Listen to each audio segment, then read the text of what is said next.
A very good afternoon and welcome to the 2023 FIS Para-Nordic Skiing World Championships in Östersund, Sweden. My name is Peter Selby and today I'm bringing you the cross-country sprint. We're ready for all the action here in the commentary box. We're ready outside as well, where the sun has set. The weather is above zero, 2 degrees above zero, and there's a slight wind just making the trees around this Östersund stadium slightly dance in the breeze. But it's perfect, really, for sprinting action under the floodlights. What a setting we have in Sweden. We've had the qualification. We've now got the semi-finals and the final to come.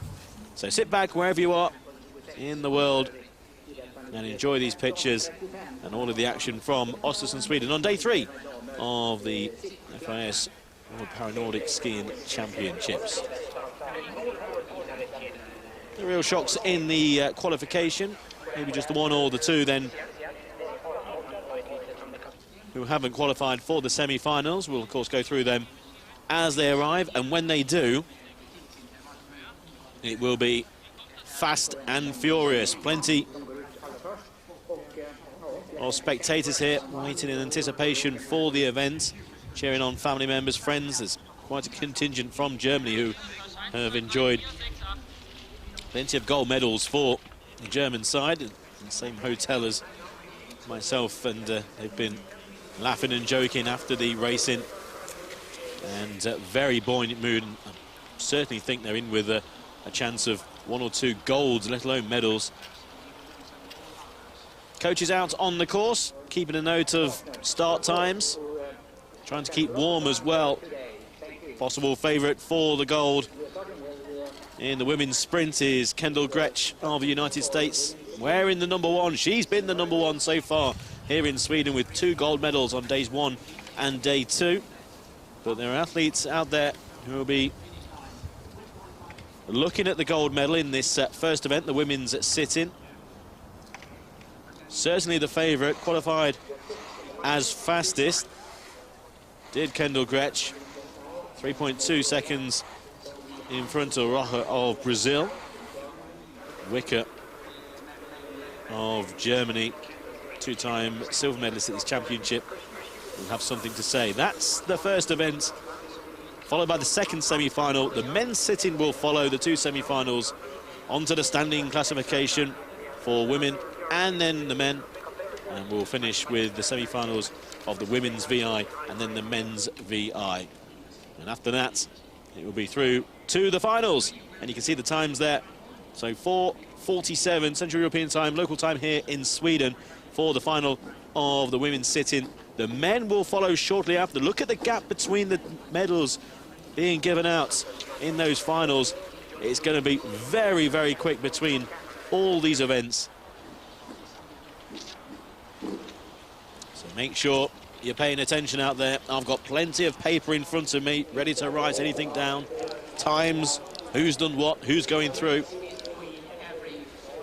We've had racing over 18 kilometres a couple of days ago. We've had the biathlon over 7.5, but this is where the speedsters really excel. 1 or 2 athletes down the field in those events. We'll be looking for medals here. The specialist over the short distances. The range away to the right will be silent today. Only the noise of the sprinters. And a close-up there of Andrea Ascal, who's been there, seen it all before, 51 years old now, and former world champion, 2-time silver medalist in this event. And if I was going to go through all of her medals that she's won in her career, it would cover all the semi-finals and the final. Shout out really to the volunteers. There's over 300 volunteers here in Sweden, in Östersund, and doing a fantastic job from catering to marshalling to making sure the track is okay.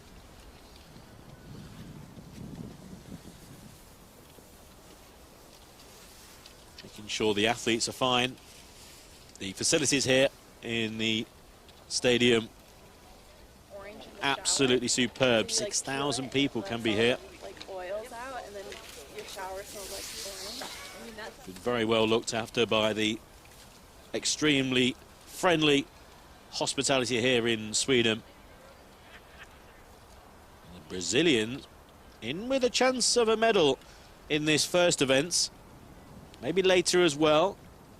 There's a few of the medalists from the previous World Championships in Lillehammer here, including a Brazilian. More on that as we go through. It's Ukrainians here en masse. Quite been the championships for the Ukraine.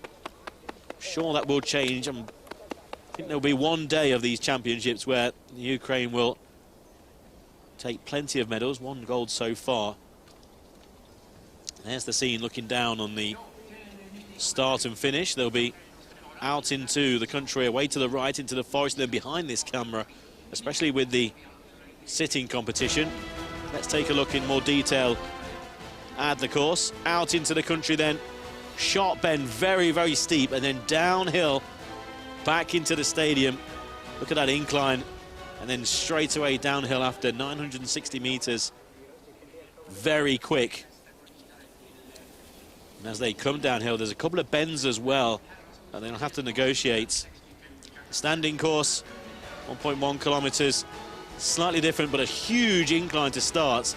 And then again, downhill rapidly before another incline, very twisty as well.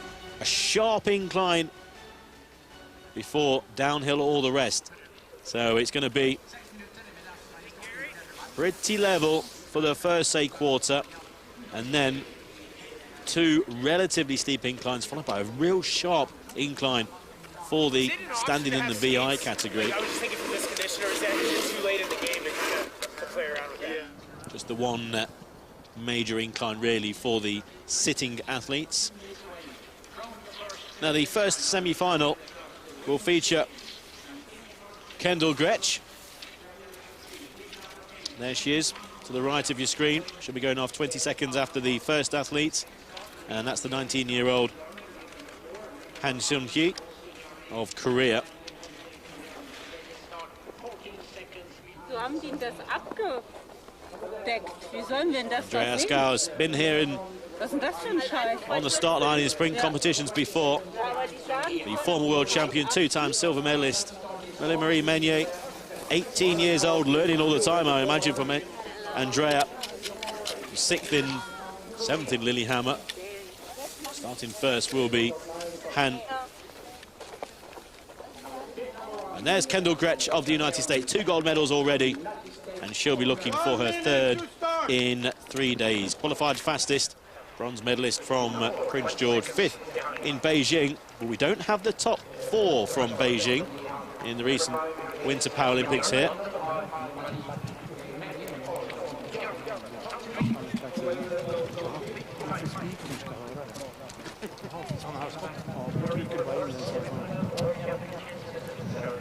So the first of the semi-finals, it's the women's sprint freestyle sitting. Number 8, Han Seung-hee to go first.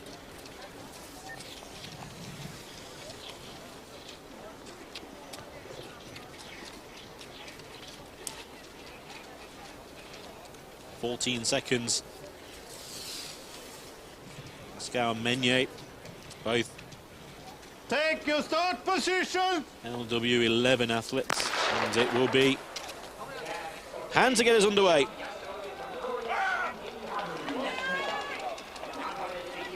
So away with the first of the semi-finals, Han Seung-hee.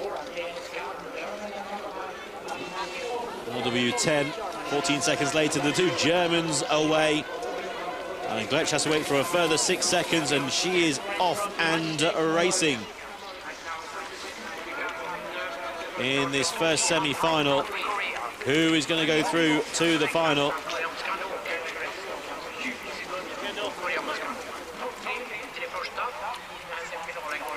With this staggered start, according to their classification, gives a perfect indication of where they are in the race, because it's where they are on the track, something that's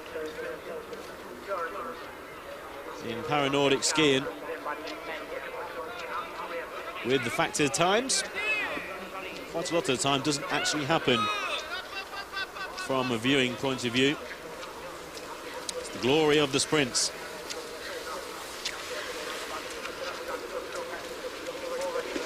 Gretsch already within 5 meters or so of the two Germans. And it's the teenager Meunier just edging clear of her legendary teammate.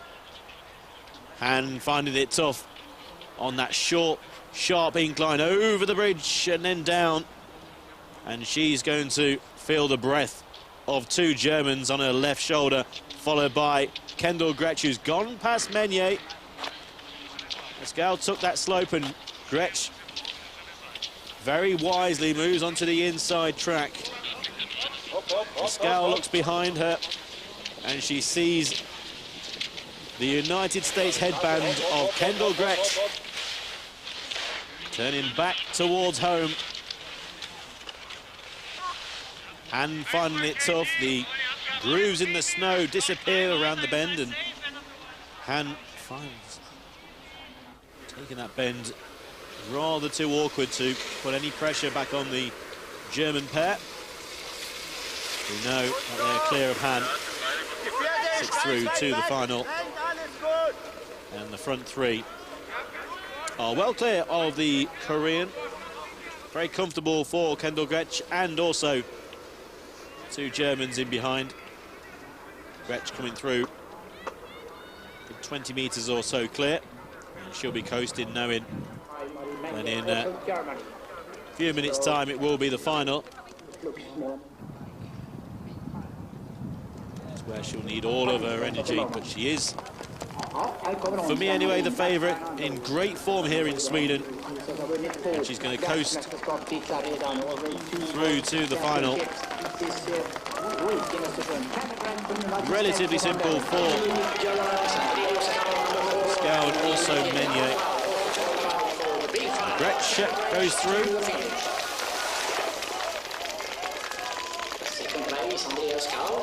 Pascal then just ahead of Meunier, but it doesn't matter.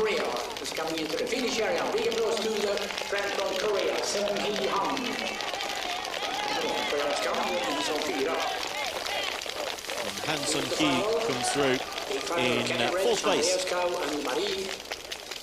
From Germany.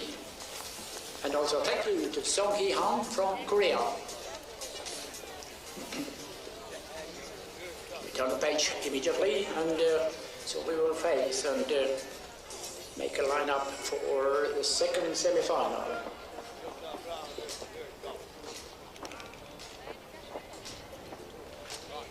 With bib number 7, ladies and gentlemen, representing Korea, Jeonji Kim. Second semi-final. Kim Young-ji, only 16 years old. Bib number 3, Anja Wicker, Anja Wicker of Germany. 2 silver medals in these championships so far. Finished last in the semi-final in the Winter Paralympic Games. Celine dos Santos Rocha of Brazil, 31 years old.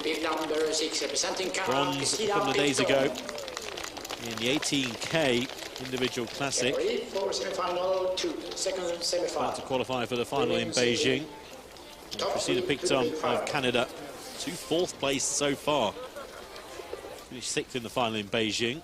Just the 1 place behind Kendall Gretsch there, only a second behind her as well. There's a possible outside chance of a medal. Away goes Wicker, followed by dos Santos Rocha. Waiting patiently will be Kim. Kim Young-ji away.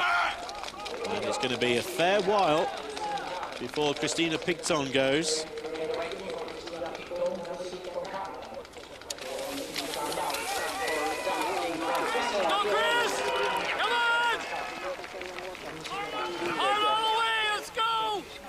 Cheered on Christina Picton by her coaches, very vocal.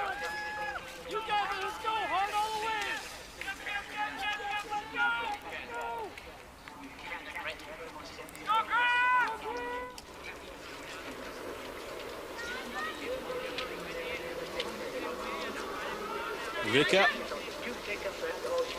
Dos Santos Rocha.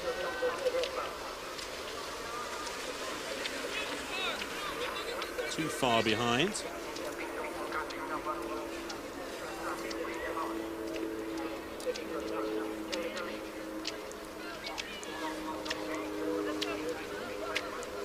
Working hard, Christina Picton, to pick up the front three.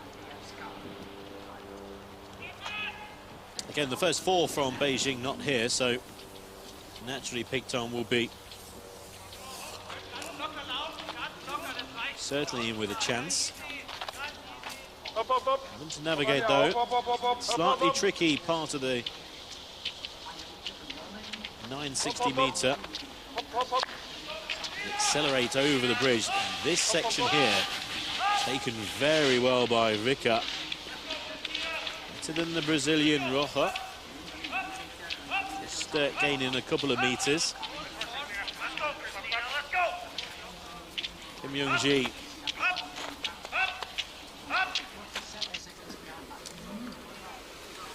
Next to take the bends. That's in front now, Rika. Roca on the outside, making ground down the slope. Back into the stadium, commentary box just in the background. Seeing them as they come through what is now fairly heavy snow. Still a slight angle from the athletes left as we see them.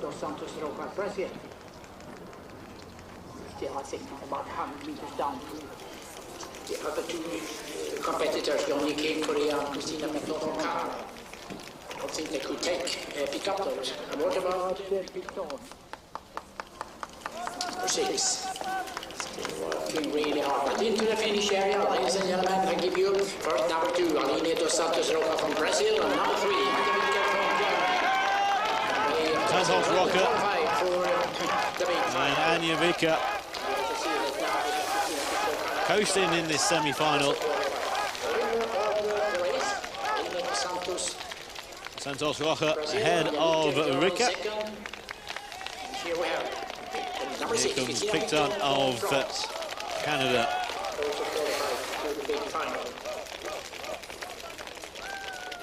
In third place. Also, big applause to Johnny King. Kim Young-ji, final athlete across the line in the women's sitting freestyle sprints semi-finals. To the big final, Kenneth Rech, US, Andreas Kalk, Germany,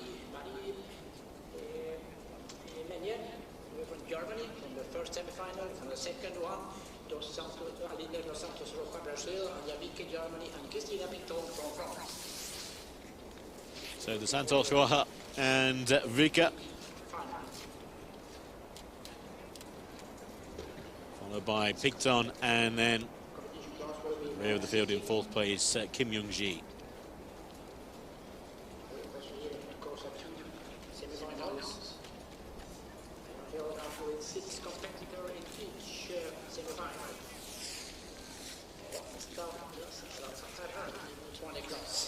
Sittande, det är 6 deltagare i varje semifinal, så här kommer det att bli en riktigt häftig huggning här. Och det är 23 sekunder mellan först startande och sist startande i den första, och i den andra semifinalen är det bara 11 sekunders differens. Så där får vi en riktigt häftig duell, utan tvekan. 15:47. We'll start the first semifinal for Man City.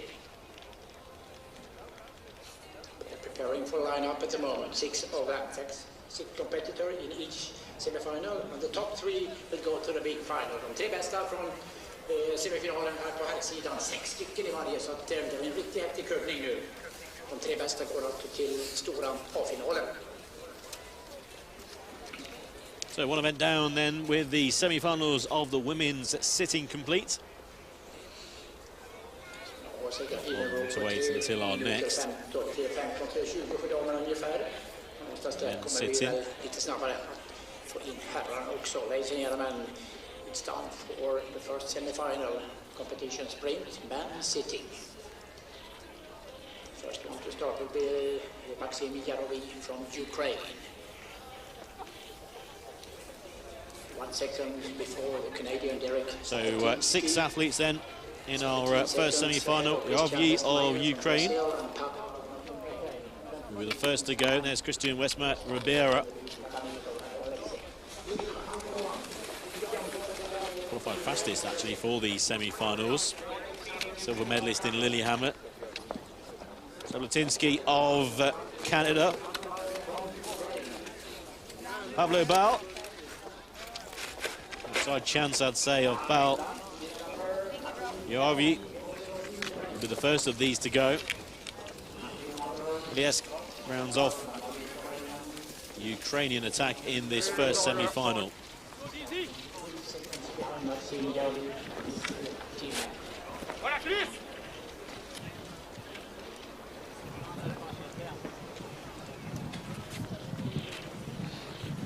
Take your start position!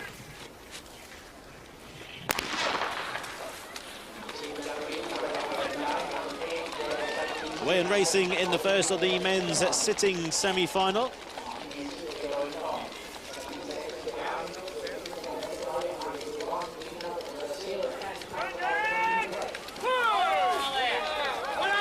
Next two to go, Westmar Ribera and Bal.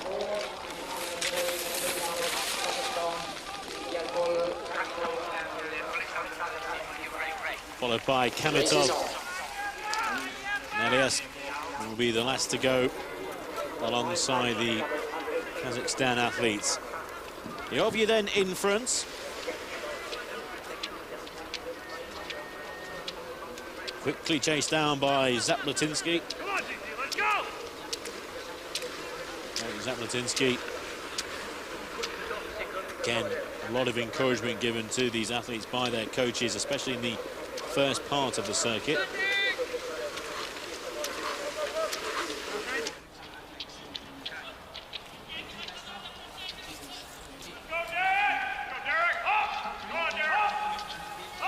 Zablatinsky on the inside of Yoavi in the background coming through. Pablo Bal. Westmar Ribera.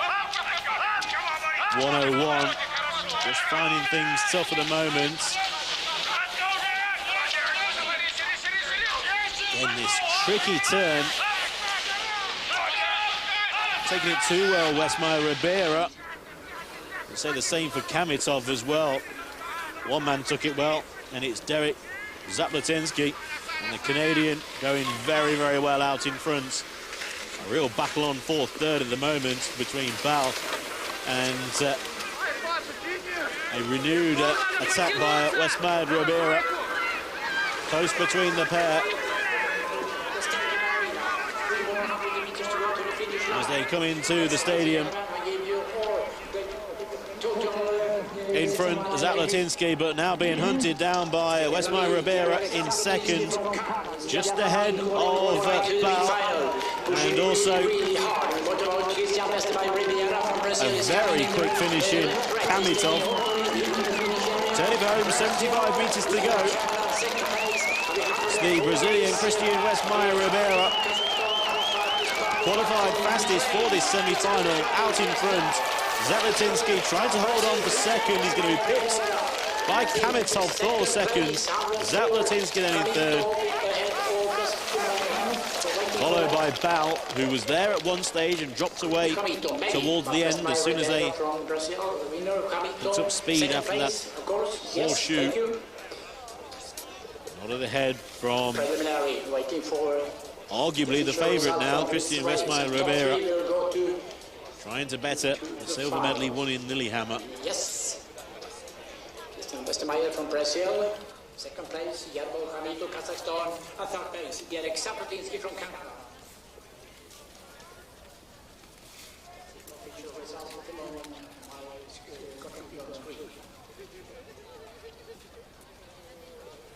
Fourth place, Pablo Bal from Ukraine, out of the big final. Fifth place, Yarovi from Ukraine. Sixth place, Alexei from Ukraine. Second semi-final. Kravchuk of the Ukraine. Giuseppe Remele, who's going to be full of confidence, winning gold a couple of days ago in the men's 18K, prefers further. Taras Rad of the Ukraine. Aaron Pike. Be a big danger to all the American. So will this man. Colin Cameron, gold and silver so far. And bronze in Beijing. Daniel Nosson then of the United States. This is power-packed, this semi-final.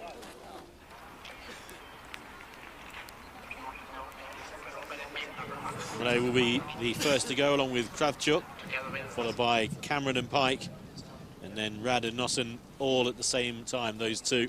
So going in pairs here.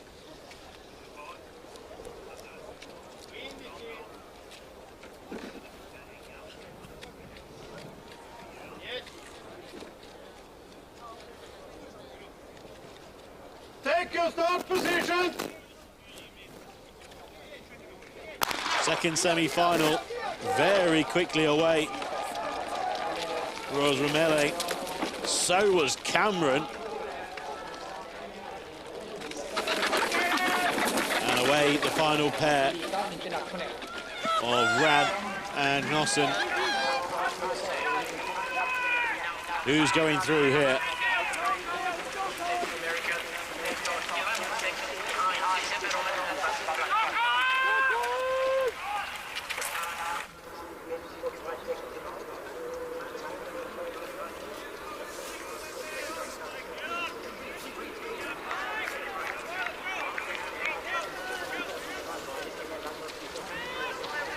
Romane on the inside. Kravchuk alongside Romane. So the two leaders still out in front, but being closed down by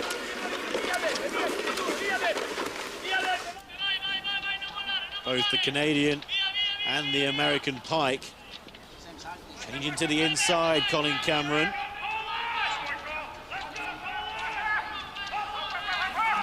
On the rear of the skis of the Italian, who's in front ahead of Cameron in the long distance event a couple of days ago. But Cameron's just ready to pounce. Look on the inside, sneaking through. He's Taras Rad. Cameron goes slightly wide, but it has the inside line. Cost himself a couple of meters by going wide, but look at this. Wide around that bend is on the inside as they turn for home. Rad gets in the crouch position. Credit to the Italian. Romane still going on the inside now. Rad coming through. Just now, three of them in front. It will be Giuseppe Romane, Italy, bib number 107. Cameron making sure the skis are in the groove. Romane in third place, so these three at the moment are clear. Pike trying to close the gap. He knows what he has to do. He needs to be in the first three. Pike is closing. Cameron in second place. Romane in third, but look at Pike. Three from these four. Taras Rad in front, followed by Cameron. Romane is going to hold off Pike. They go through to the final. Pike, followed by Daniel Nosson then of the United States, fourth and fifth. Kravchuk in sixth. That means that Taras Rad, Colin Cameron and Giuseppe Romane. Well, thrilling in that final stage. A lot quicker than the first semi-final as well, by a full 10 seconds. So it looks like, if you're going to go with the times, Rad, Cameron and Romane, between those three, you think for the medals. That's all to come. The next semi-final will be women standing class.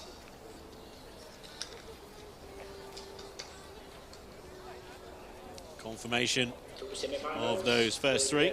4 competitors in each. Nästa klass är alltså stående klass för damer med 4 deltagare i varje, och de 3 bästa går till final. Each semi-final, women standing class, considering 4 competitors, and top 3 will go to big final. In the big final will 3 athletes, 6 athletes, sure. Ja, vi har alltså 6 deltagare i stora finalen här, så stor målning om A-finalen i klassen då damer stående klassen. Crowd enjoying the semi-finals so far, the German contingent. They are making some noise. Don't have a German competitor in the women's stand-in.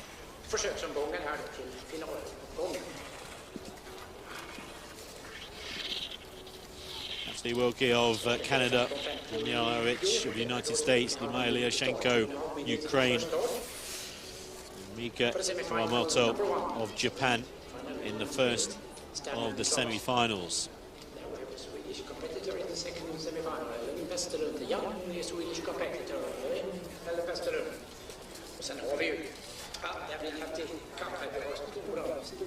The likes of Peterson, Nielsen in the second semi-final. They'll be expected to go through. So again, 6 in the final.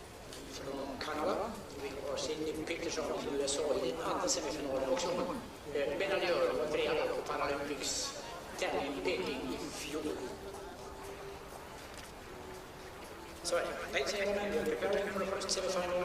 Women's standing plot for competitors, and top 3 will go to the big final. So once again, the first 3 going through, just like in the sit-in.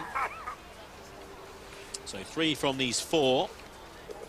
Nu kommer vi alltså byta bana, kommer att åka upp mot välkända landmärket här i Östersund. Kawamoto, only 19, went out in the qualifiers in Beijing.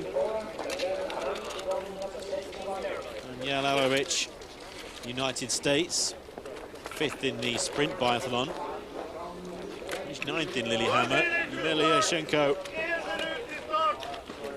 4th in the sprint biathlon on day 1, and bronze in this event in Lillehammer. Multiple world champion.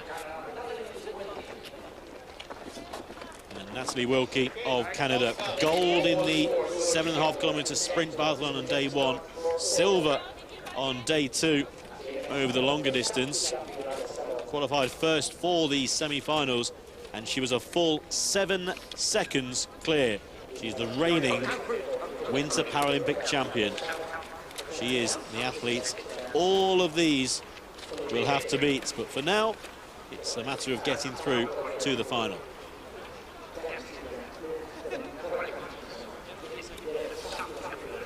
Mia Lyashenko's won plenty of golds in her career, but she'll know she's up against it with Wilkie. All LW8 athletes, so they're all off at the same time. Wilkie in the red and grey, already dominating and powering clear of the field. The expected 3 quite clearly on screen with Kawamoto, the young Japanese athlete, I think knowing that she will be at the rear of the field and not qualifying for the final. So it should be, this first semi-final, relatively straightforward, but because of the nature of the course, now slightly different, of course, the sitting. Mentioned beforehand that there's a steep incline. Here it is. They'll go downhill eventually, and then there'll be a real sharp incline. And twisty as well. Here they are, still going uphill. These 3 athletes will know that it is formality really, as long as nothing untoward happens. They'll be in the final. They'll just want to keep their form, keep warm, keep loose, not any pulled muscles or any injuries.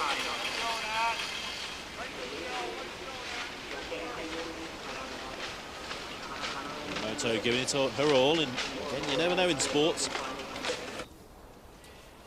Down, sweeping bends before they again hit the rising snow. There they come. This is a very sharp incline. Not as long as the first. Round the top and then back down. Maybe slightly awkward.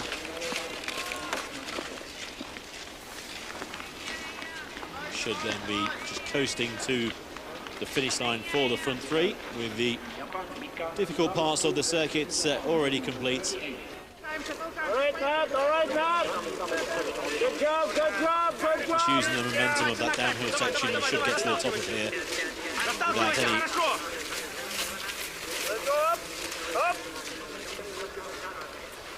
Bother at all into the home straights.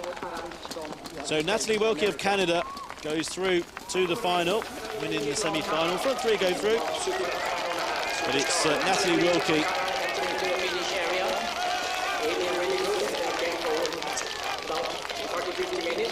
Winter Paralympic champion in this discipline, who crosses the line first.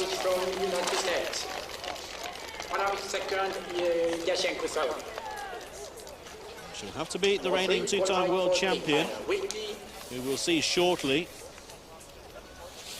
Arabic and Yachenko, that order, of course. Then we are setting up the second semi-final, women standing. And a big round of applause from this crowd in Östersund for Mikko Omoto, who finishes fourth in the first of the women's standing sprint semi-finals. Congrats Mika, thank you for competing so really good. Och nu har vi svenskt i nästa semifinal, mina vänner. Intressant. Wilkie, Arabic, Yachenko to the big final. So the front three going through to the final, and it's going to be the case here in the second semi-final. Bogdana Kanashuk of Ukraine will be taking on Ellen Westerlund of Sweden. 16 years old, big cheer from the crowd. Sydney Peterson of the United States, only 20 herself, silver medalist in Lillehammer, previous World Championship. There's Vilda Nilsson, 22-year-old, won gold in the 18K Classic, an awful lot shorter here, but she is the reigning two-time World Champion, silver medalist from Beijing, behind Wilkie. Is it going to be a fight between those two in the final? Well, they've got to get there first, in terms of Nielsen. First to go off will be Peterson and Westerlund, the youngest two in this semi-final. And then we wait 13 seconds for Vilda Nilsson and Bogdana Kanashuk. So LW9 athletes go off, and then LW4 and LW8 in classification terms. Here they go. Away in the second of the semi-finals. Peterson going clear of Westerlund already. Lots of noise here in Sweden for Ellen Westerlund, the Swedish teenager. Tremendous experience for her on home snow. But Sydney Peterson of the United States, silver medalist from Lillehammer, won the bronze in Beijing. We've got the gold, silver and bronze medalist from the recent Paralympic Winter Games.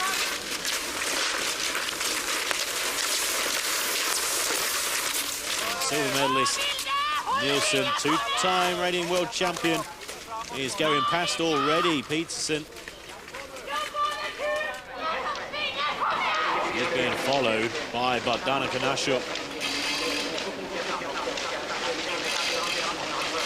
Qualify in Beijing, didn't finish.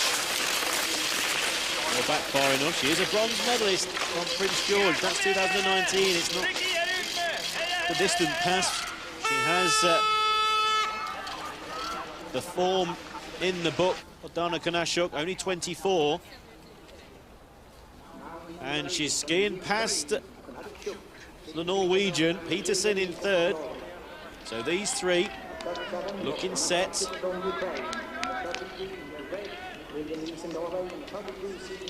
Vilda Nilsson, is she just taking it easy, knowing He's going to be in the final. Starting to pull clear on that incline around what I think could be the one place on the course. There's going to be a bit of a spill, especially when there's a couple of athletes alongside each other, waiting for the final. Just around this bend, it's very, very steep here. All taking it nicely. Again, the front three know they're going to be in the final.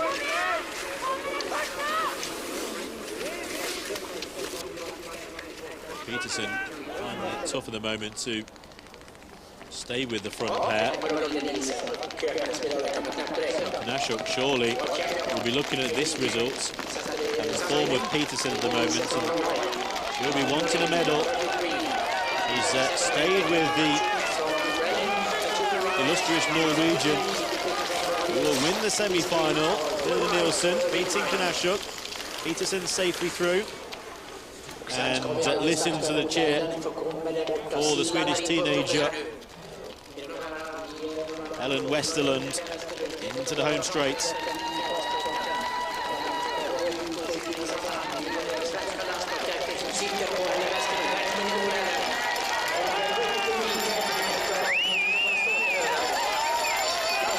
What a way to start her international career. Racing on home snow. She's fourth in the second semi-final, Ellen Westerlund. We await the final later on. What a final that's going to be. Nielsen versus Wilkie versus Peterson. Don't rule out the chances of Knashuk. Nielsen wins, looking for her third world title in the sprint.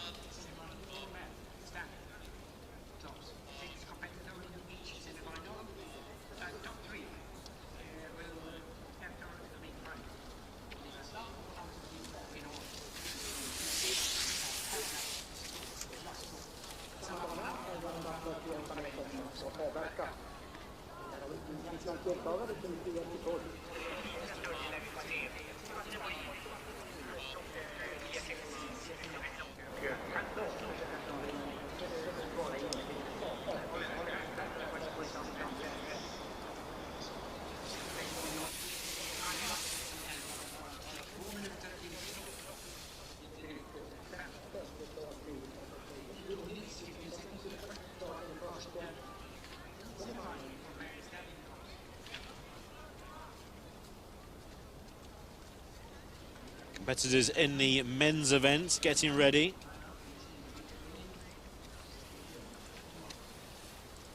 In the men's events, 6 in the semi-finals. Once again, there will be 6 in the final, so first 3 will go through.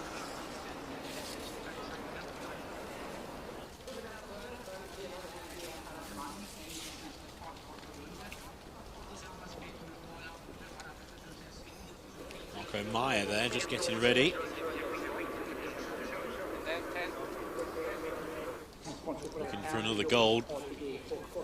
And he's got a brilliant chance, actually, of a gold medal, silver medalist from Beijing. And he's in red-hot form here, already with a gold in his suitcase, taken back to Germany. As the athletes get ready for the first of the men's stand-in semi-finals. 6 in this semi-final. And just along with the second, it will be the front 3 to go through.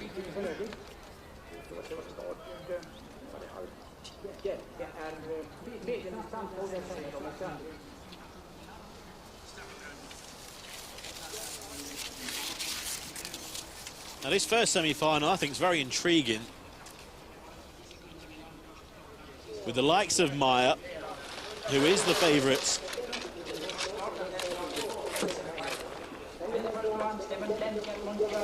Stefan Lemke of Germany.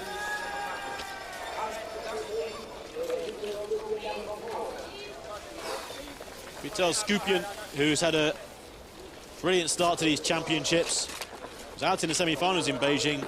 He won a gold yesterday in the 18K.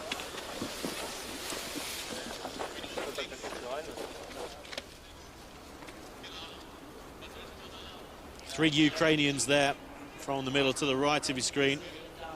Drahun, Ševčík, and Sereda. So Witold Skupianen of Poland off and racing first.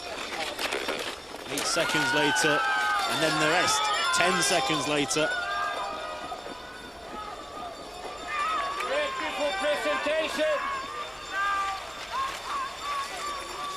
Skupian, in the form of his life, was quite emotional actually in the interview after winning the gold medal a couple of days ago. Has finished 5th in Lillehammer in this event. Was disappointing really to go out in the semi-finals in Beijing. Former silver medalist back in Winstrau in Germany, 2017. But in this sort of form, he could definitely gate crash the medal ceremony. Maybe even top spot, who knows? Marco Meyer, though, the German, 1-3-1.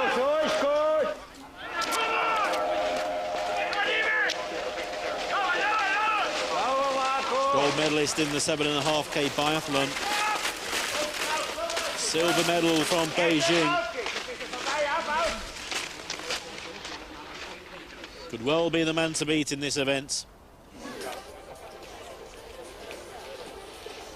Started within 10 seconds, all of that. Sweeping around that right-hander. Pretty sharp as well. So Meyer in front. Ševčík leads Drahun, the 2 Ukrainians, 2nd and 3rd. Skupian now just finding it difficult, further back in 5th place. Meyer turns for home. It looks between the next 3, 2 of the next 3. To qualify for the final, remember the first 3 go through. Meyer with a quick glance behind him. You can see Ševčík.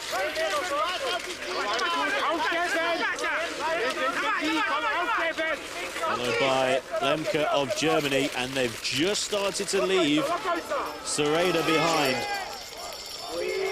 Into the home straight, Marco Meyer. Clear and looking very, very comfortable. Nonchalantly skiing to the line. Meyer goes through, followed by Ševčík. And Drahun has done Stefan Lemke for 3rd place. So the 2 Ukrainians go through, Drahun and Ševčík, but Marco Meyer, how impressive was that?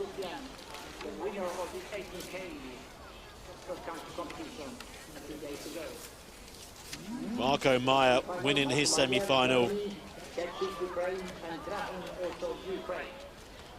The 2 Ukrainians, Ševčík and Drahun, are through, but I don't think there's anything they can do with Marco Meyer.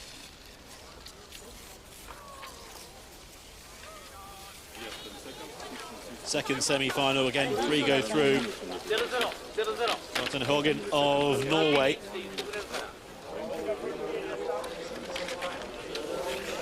Given his instructions. 6 Paralympic Winter Games medals for him. 6th place in Beijing and in Lillehammer.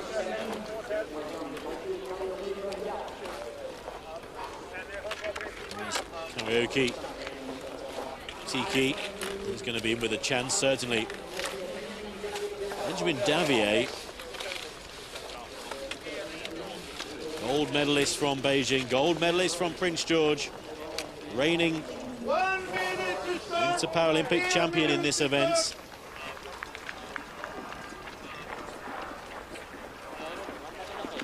Brilliant sprinter. This is a freestyle sprint as well. Davier excels with this technique. Strong semi-final this.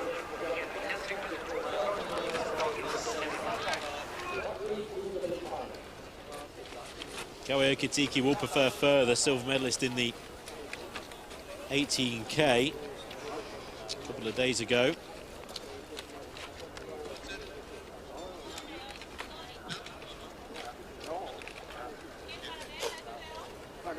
So even though we do have Davier, the reigning Winter Paralympic champion and former world champion, he must have been looking on at Marco Meyer. Maybe raising an eyebrow or two. Off goes the 21-year-old Japanese star. The rest start to follow in behind. And they're all off now. Morgan, Norwegian left, far left of screen, Norwegian red. We've got a chance of qualifying. Ahrens as well, silver medalist in the biathlon on day one.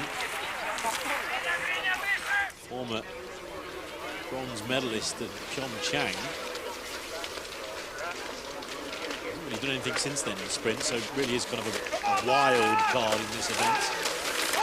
Scampering up the hill. Here's Tiki.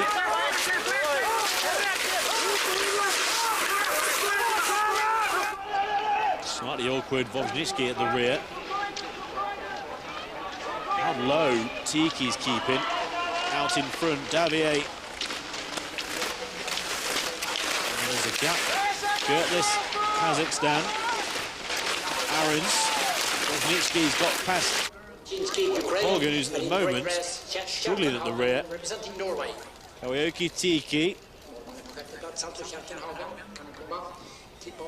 Around that bend in a slightly awkward fashion. The diminutive Japanese star is, at the moment, keeping the Olympic champion behind him. And the others are just starting to close as well, as they turn for home in the second semi-final. Karaoke Tiki leads, Benjamin Davier in second. Third place is the Canadian Mark Ahrens. Let's go, Mark, is the cry from the coaches. These three just pulling clear slightly of Wozniacki, who's taken a while to get into this, but he's nipping up the inside of Davier. Ahrens goes wide. Still in front is Karaoke Tiki, gets in the crash position. Look at Wozniacki on the right. Davier is possibly in trouble here. Ahrens steadies himself in behind, and he's past the Paralympic champion. Ahrens looks very awkward in behind Wozniacki, who's cruising through. Tiki's second, Ahrens in third, and what happened to the Frenchman, Benjamin Davier, the reigning Winter Paralympic champion, is out in the semi-finals. It won't be the second world title for Davier. Wozniacki has timed that to perfection. Well, it's called a sprint, but he sat patiently in behind everyone. Full credit to Tiki out in front, and he's kept that position. He wasn't worried about anyone. He was just looking at fresh snow out in front of him, and Wozniacki's absolutely cruising. Ahrens has done very well. He may have just caught Wozniacki's skis as they levelled up in the home straight. And eventually, by 2 meters, has beaten Davier, who points towards Ahrens. Maybe he didn't even know he was there. Wozniacki goes through. Karaoke Tiki by a small margin in second place. Ahrens third, and well, Davier is out of the sprint.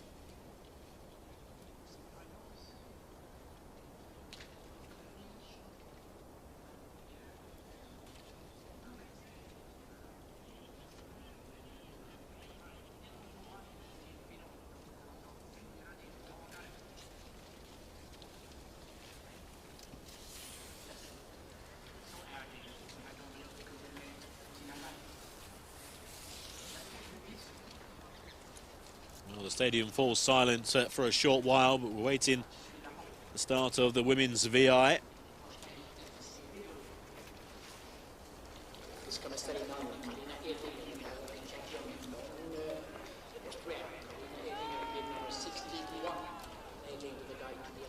Just give you some indications on those times.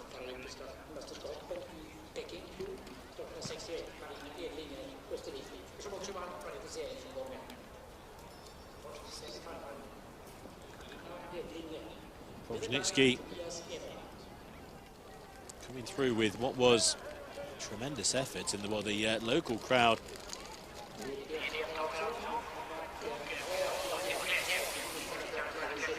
certainly being kept warm by what's happening out there in the ski stadium. Just to give you some indication of the times as well, the finals will follow very shortly after. So if you're watching wherever you are around the world, I hope you're enjoying this. Tremendous competition. And we've got more semi-finals here with the women's VI.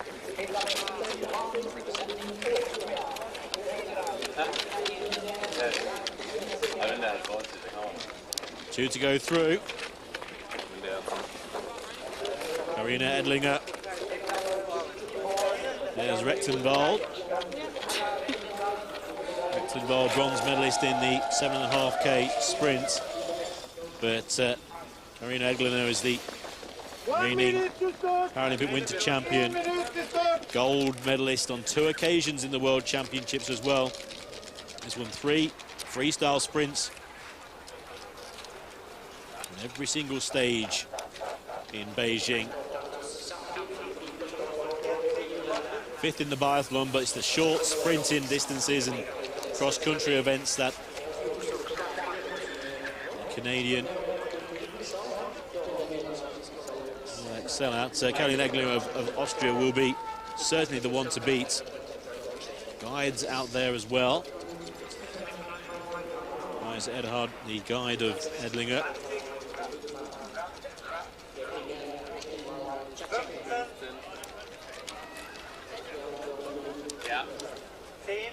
Natalia Kachenko of Ukraine. Third of these athletes, these 2 German teenagers who have dominated the VI competition at these games, will be in the 2nd semi-final, so wait for those 2, Kazmaier and Walter. But at the moment, the eyes are on the Austrian, and Karina Edlinger out in front. All B2 athletes starting at the same time. 2 to go through. So with the utmost respect to Karina Edlinger, she should make A, light work of this, and B, the attention should really be on the next 2, because that's where the race is. Already the Austrian has a clear lead. Now Natalia Kachenko is on the left of the 2 towards the rear. And Natalia Kachenko in 2nd. Johanna Rechtenwald, she's knocked out of the semi-finals in Beijing. She's in 3rd place.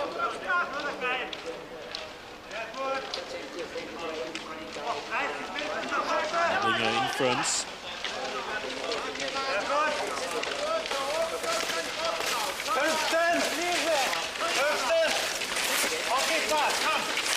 Kachenko hasn't started in many events. Didn't start in the couple in Sweden so far.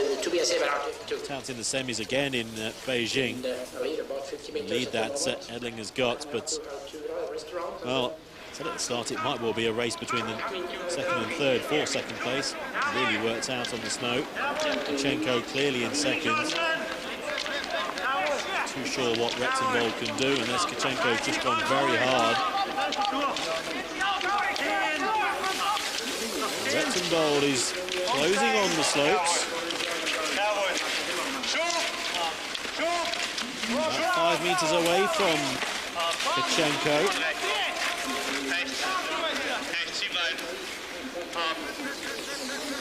Instructions being given by the guide. Peter Klausmann, or Rechtenwald, who said about the German teenagers in the 2nd event. She's only 21 herself. She's the statesman of what looks to be a golden era of German VI skiing. Rechtenwald in 2nd place now. Edlinger into the home straight is clear. So it's all changing behind.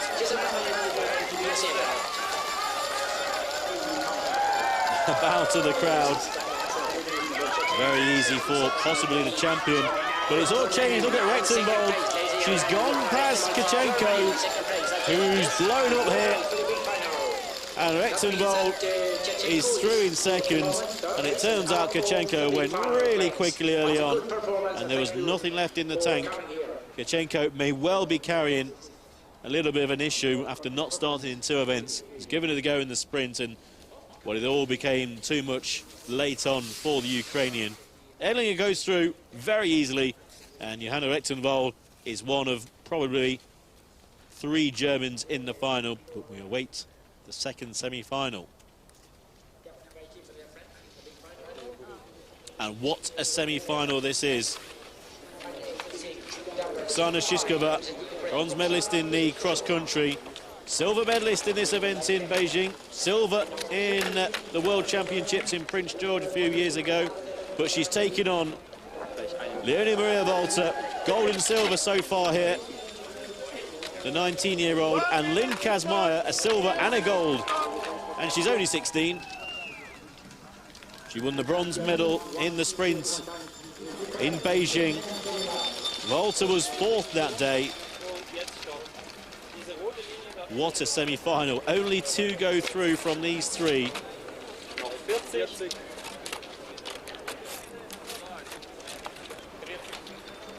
Amazing, really, Shishkova. Medals aplenty in her career. But all of a sudden, in the last year or 2, these 2 German teenagers have appeared, and well, so far they've dominated here in Sweden. Picked up medals, including gold medals in Winter Paralympic Games and also in World Championships. But as this German duo all of a sudden started a domination on the VI women's Para-Nordic skiing for who knows how long. Right then, who's going through? Shishkova is on the left. On the right, starting quickly, is Walter, number 63, and Kazmaier, the younger of the pair, at the rear. And Kazmaier, in her very short career so far, has gone off like a gun, really, in many of her events. Doesn't matter what distance. Long distance, she'll go off very quickly, and has been caught this time. Possibly playing the waiting game. Now, Oksana Shishkova has gone off quickly. I think that's a pretty good tactic here. Don't think she can afford to just wait behind both of these Germans. I think they're too classy to do that.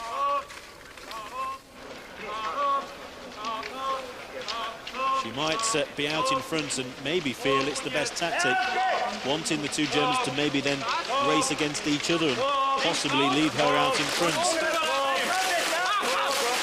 Could be the aim of the Ukrainian. Maybe the talent of the 2 Germans could just take them clear. Walter's gone past already. So Leonie Maria Walter in front. And through comes Kazmaier. Well, Shishkova then back in 3rd place.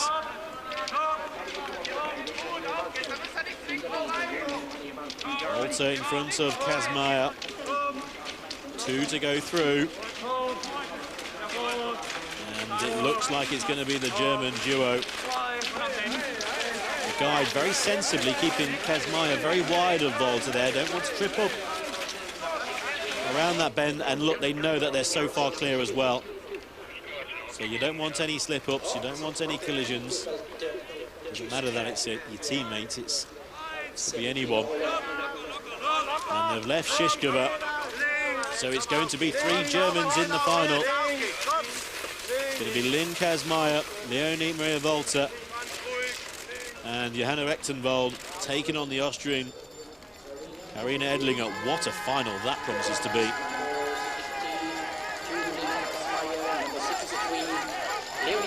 Staying very wide, even in the straight.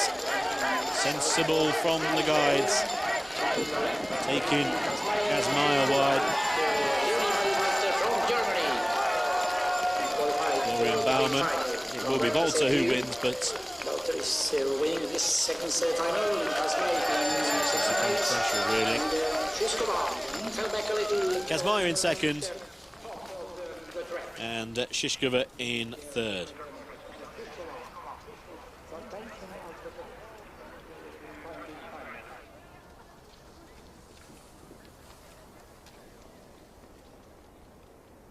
Confirmation of the first pair. Leonie Maria Volta and Nin Kazmaier. Oksana Shishkova has not made it through to the final.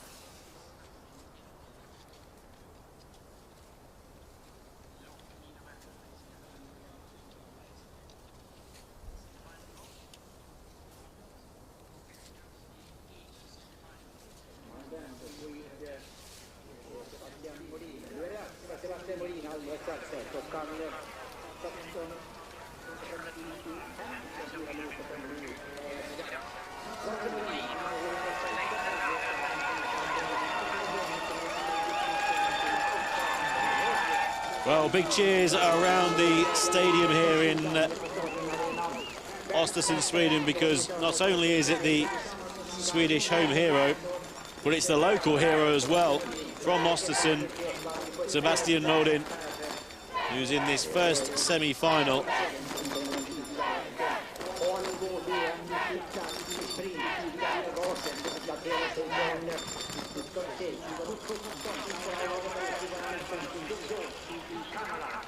Already with the gold medal in these championships, won gold in the men's 18K Classic, silver in the 7.5 sprint biathlon. Reigning bronze medalist from Beijing in this event, former world champion. And again, racing on not only home snow, but very, very much home snow, the Östersund local.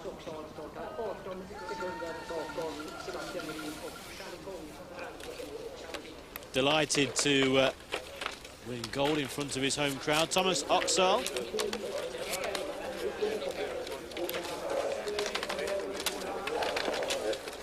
Went out in the qualifiers in Beijing.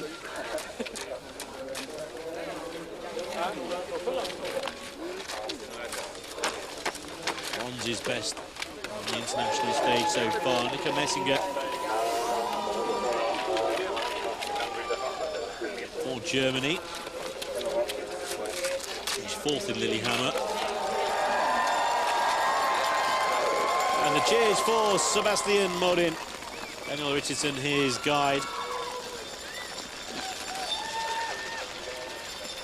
And he will be one of the favourites for this title. 1 minute to start. 1 minute to start.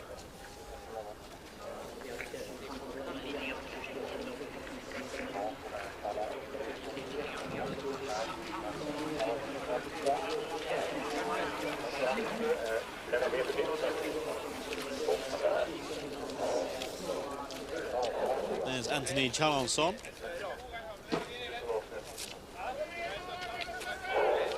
Fourth in Beijing. Multiple medalist in Paralympic Winter Games and 6 World Championship medals to his name. Chalençon will be going first with Modin. 17 seconds for Messinger, 18 for Oxal, 2B1 athletes. Take your start position. That's out goggles.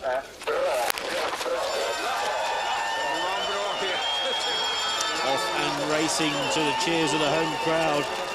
And they're cheering for Sebastian Modin. It'll be quite a while for Nico Messinger and Thomas Oxal. Messinger near his tours.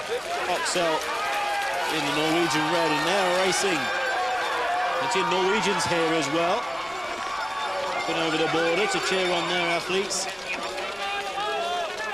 And they're off chasing Chalençon and Modin. Modin in front.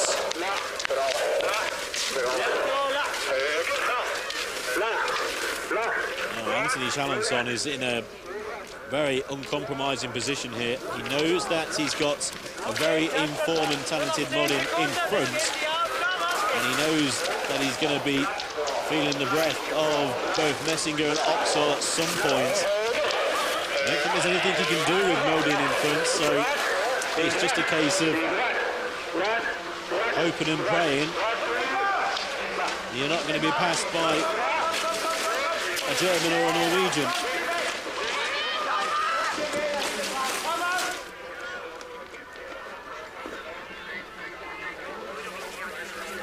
Modin in front, going nicely. Again on snow that he's trained on all his life. It's only 5 minutes away really from the town centre in Östersund, so could be going skiing every day. A short stroll away. Shalonsson coming on to the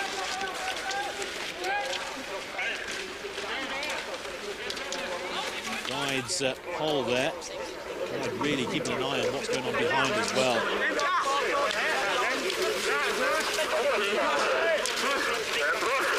Shalonsson keeping the gap to around 20 metres or so. Towed again down the hill. Into the home straight, Sebastian Modin in front. He's going to go through to the final. And Shalonsson, full credit to the French athlete. He's got 50 metres to go. Messinger is closing, but he's not closing quick enough. Modin goes through. Shalonsson through in second. So Messinger in third. And Thomas Oxel, along with Messinger, will have future events here in Sweden to ponder over in the coming days. Modin, very comfortable for the home hero. And you think that was loud. You wait until the final in a few minutes' time.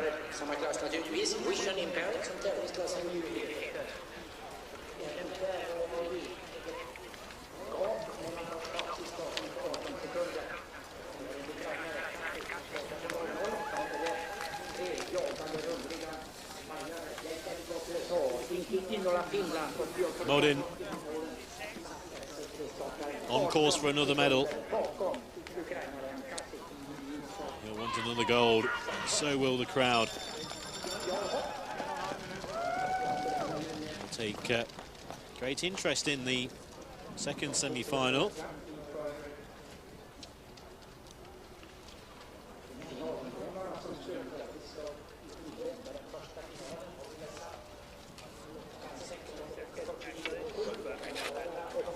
German supporters here. 177, Tobogalski of Poland. Tobogalski.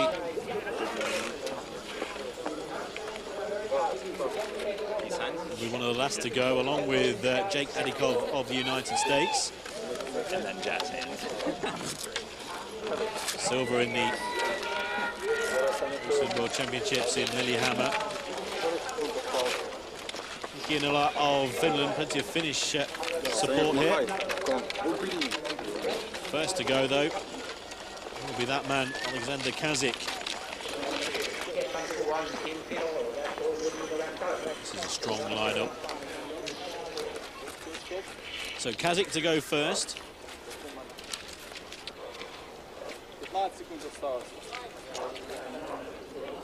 Gold medal winner on day one in the sprint biathlon. Take your start position! 4, 3, 2, 1. Off goes the Ukrainian. He's going to be chased by Enela Gabowski and especially Jake Adikov, who will be looking to go one better than Beijing and Lillehammer in the Worlds and the Winter Paralympics. Silver in both of those. Off they go. All three chasing down the Ukrainian. All B3 athletes, B1, Alexander Kazik.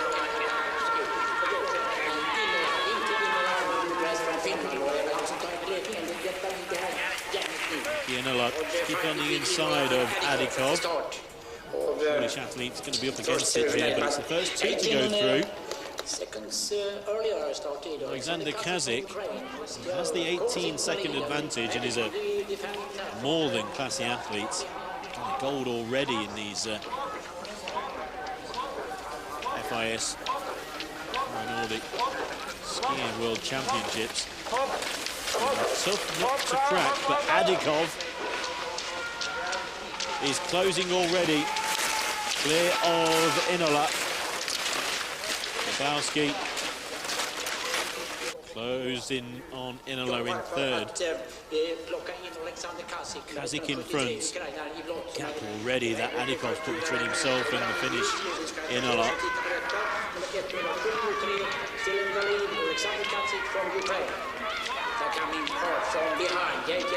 So in these semi-finals, expected Modin to go through. Wanted to see how Jake Adikov got on. Sam Wood, his guide, safely around the bend. Looks like they're going to go through to the final here. And it was going to be between those for me for the gold medal. Just wondering if there's going to be another athlete who puts their hand up and says, look at the form I'm in. And at the moment, it could well be Alexander Kazik of the Ukraine. Lovely overhead shot there, giving you an idea of how tight that bend is before this downhill section. Adikov then alongside Kazik. Clear of Inola, so these two going through. But Kazik has done very well. Adikov cruising, so is Kazik. Them two go through to the final. It looks between Adikov, Kazik and Modin for the gold medal. Inola in third place. Lebowski, I think, knew pretty early it was going to be tough for him to qualify.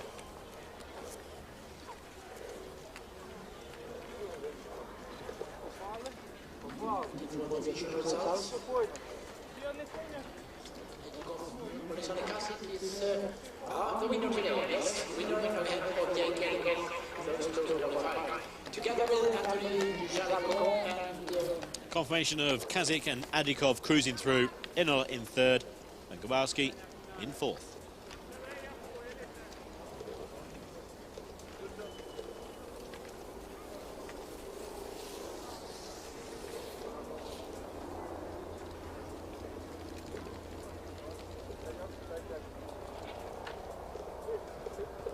Waiting for the official result.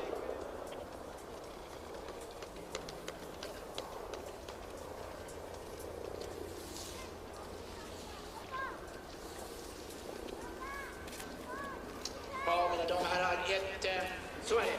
Det är hårda idrottsmän, men ett litet antiklimax för våra svenska vänner. Sebastian Modin är diskvalificerad ifrån sin semifinal. Tjuvstart. Full start on Sebastian Modin, the Swede. That means that he's away from the big final. In the big final for men vision impaired, Jake Adikov, Alexander Kazik, Anthony. Athletes getting ready for the first of the finals. I said they'll be pretty quickly on the heels of the semi-finals.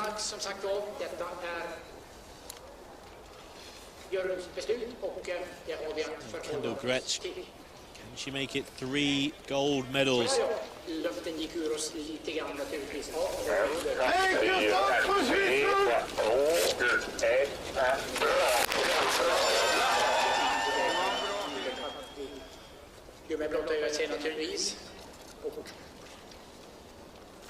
Well, there's a replay there of Sebastian Modin. Got a good start, too good. Started early, Modin, and there are discussions behind the scenes as to what's going to happen to the Swedish home star. So Modin with a false start in his semi-final. No news as yet as to the fates of Modin.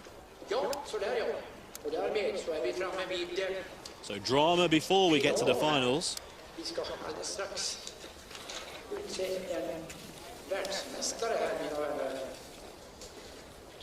Women's sprint freestyle sitting final. Christina Picton of Canada.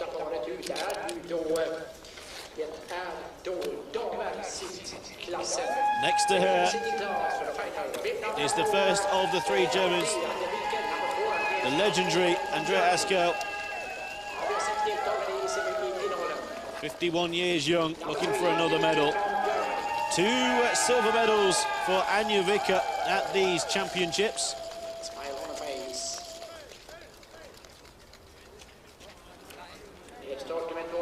Next to her is Aline dos Santos Roja of Brazil. Failed to qualify for the final in Beijing, so she's gone better than that already. Kendall Gretsch of the United States, looking for her 3rd gold medal in 3 days. Qualified fastest. And on her outside is the 18-year-old from Germany, Lily-Marie Meunier, another German teenager. Anja Vicker. 2 silvers for her so far. She'll be going first. 2 seconds later, dos Santos Escal, 14 seconds along with Meunier. 20 to Gretsch, 27 to Christina Picton. Off and racing in the women's sprint freestyle sitting final. Off goes Vicker, off goes dos Santos Roja. Trying to catch the German. Escal and Meunier next.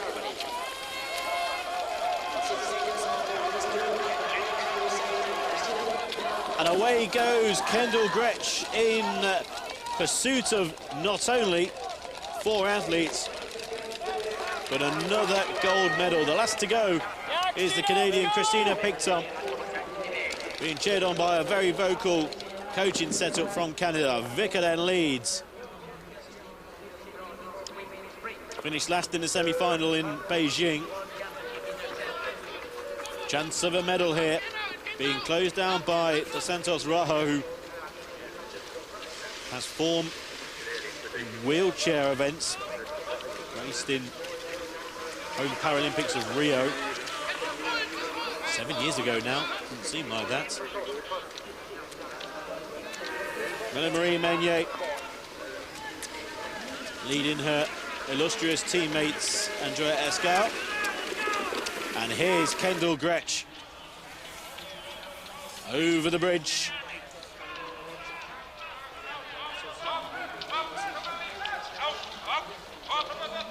Dos Santos Roja moves into an outside lane. Gretsch is in the same lane and he's going to go past Escal and more than likely Meunier as well before they get to the turn. She'll be wanting to get past Meunier. Look how awkward it is around this bend. Now, how smoothly can Gretsch take this bend? Very smoothly. Can she get past the German? Is she going to go wide, the German? Yes, she is. Gretsch manages to squeeze past Meunier.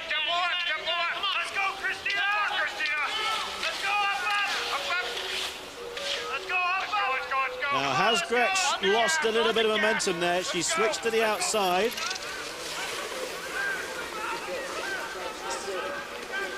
As they come in towards the stadium.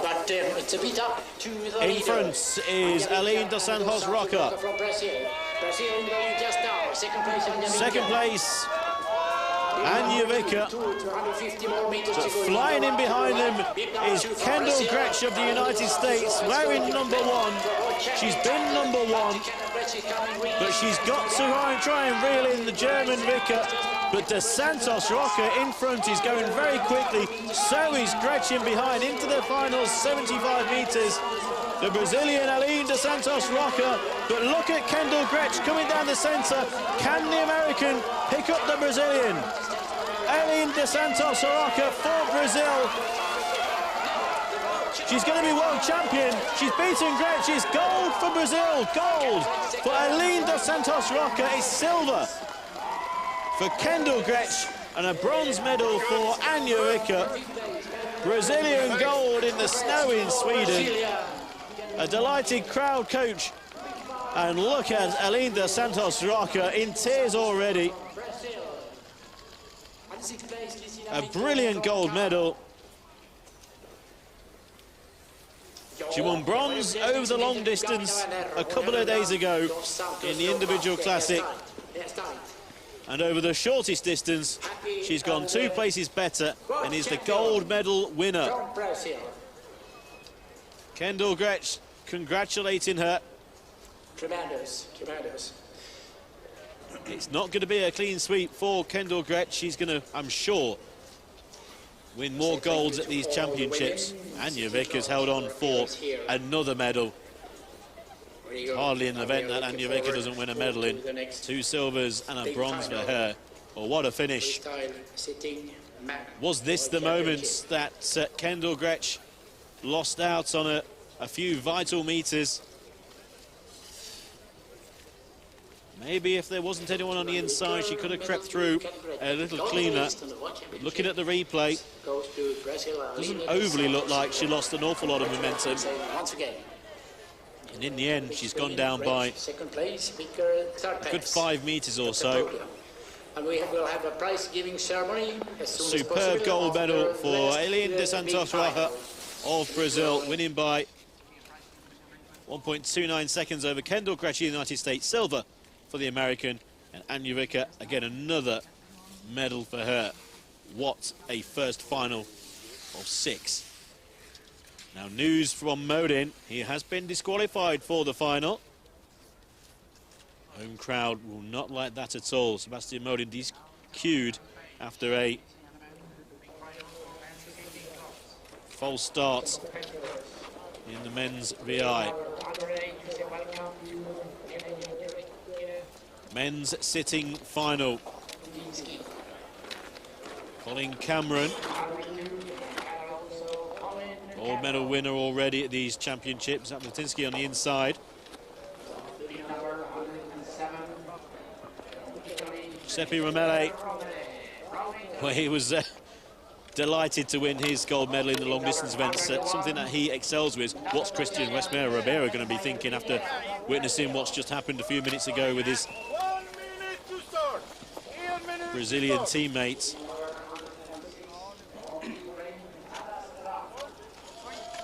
And number 106, Taras Rad of Ukraine. Hamitov. An outside chance, I'd say. The bronze medal already in the biathlon. Well, Colin Cameron, the size of his arms. He's in brilliant form, a gold and a silver so far at these games. Giuseppe Romele then won the gold in the long distance. May well just be outpaced here.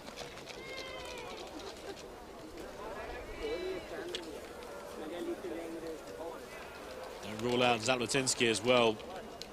Good performance in qualifying for this final. Take your start position. The men's sprint freestyle sitting final. Derek Zaplatinsky of Canada to go first. He's off. Rane of Italy 11 seconds later. Westmere Ribeiro and Colin Cameron 16 seconds later, and then Kamitov and Rad 22 seconds after Zaplatinsky. Off goes Cameron and Westmere Ribeiro.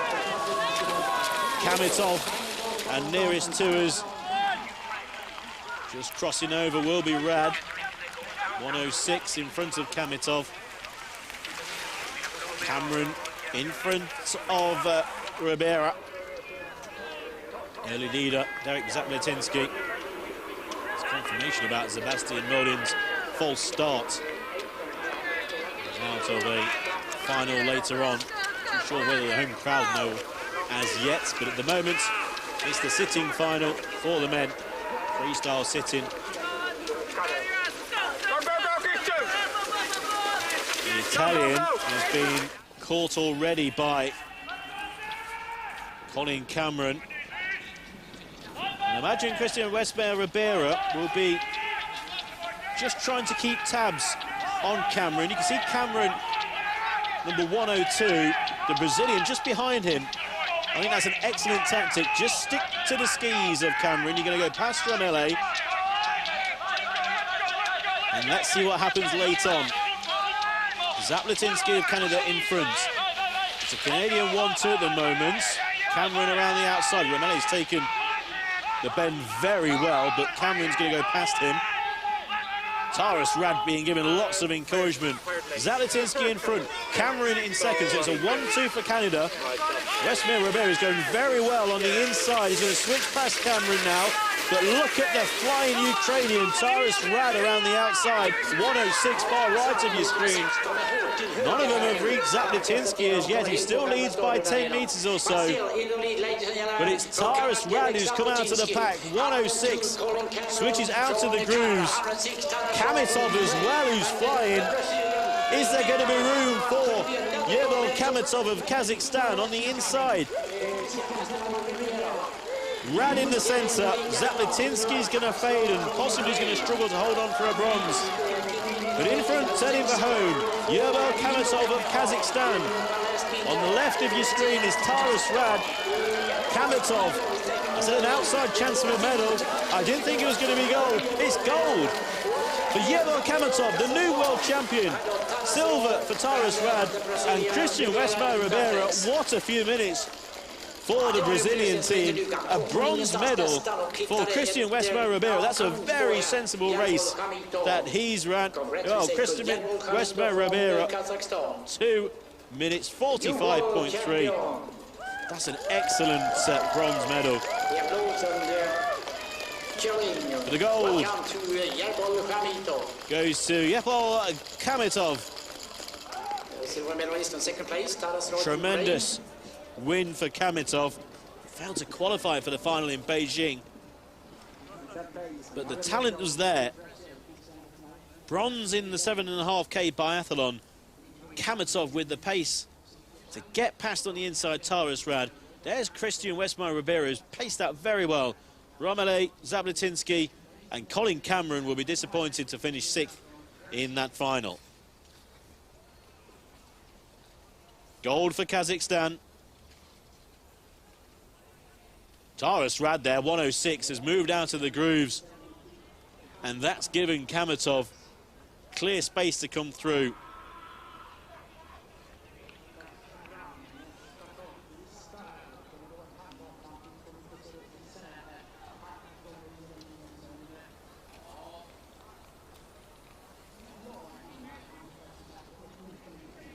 Big hood with Taras Rad.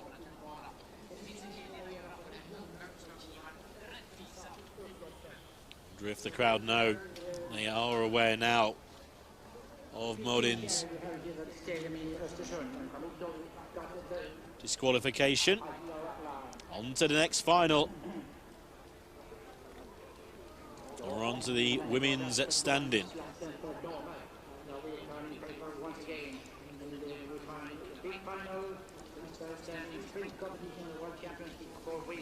Norwegians looking on, looking at their athlete, Vilde Nielsen. Will it be between Nielsen and this athlete, Natalie Wilkie of Canada? Wilkie has been in the best form here in Sweden. Vilde Nielsen, reigning two-time world champion.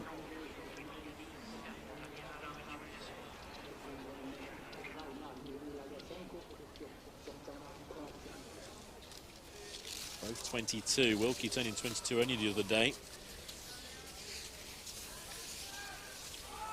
Same day as when she won gold. What a birthday present that was. Looks between these two. Don't rule out the Ukrainians, Lyashenko and Konashuk. So Sydney Peterson and Arovich of the United States. Badana Konashuk, number 37. Bronze in the sprint biathlon on day one. There's Sydney Peterson of the United States, silver medalist at the last World Championships in Lillehammer. Ludmila Lyashenko, bronze medalist in Lillehammer, multiple gold medalist in World Championships. Vilde Nielsen, reigning two-time world champion, silver in the recent Winter Paralympic Games. Daniel Alovich of the United States. Down to the semi-finals in Beijing. Natalie Wilkie, gold and silver so far at these championships, qualified quickest by quite a margin. Reigning Paralympic Winter Games champion in this discipline. So the world champion against the Paralympic Winter champion. Nielsen versus Wilkie. But there's 4 others who want to get involved. Starting first will be Sydney Peterson of the United States. 13 seconds later, the other 5 will all start at the same time. The women's sprint freestyle standing final off and racing, and well, Wilkie nearest to us was very quickly away. Hopefully not too quickly for what happened to Modin. Already Vilda Nielsen is alongside her. So it's the red with the grey for Natalie Wilkie of Canada, and the all in red Vilda Nielsen of Norway. And chasing Sydney Peterson. Wilkie with the advantage over Nielsen, only by a couple of metres, maybe not even that. It looks neck and neck, and here comes the Norwegian. Timing better than Wilkie at this stage. It's the longest incline.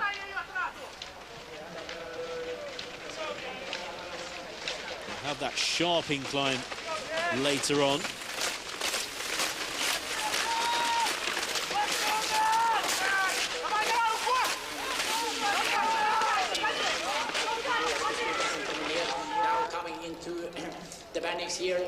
So they've gone past Peterson, and the big 2 settle down to battle it out. Natalie Wilkie in front.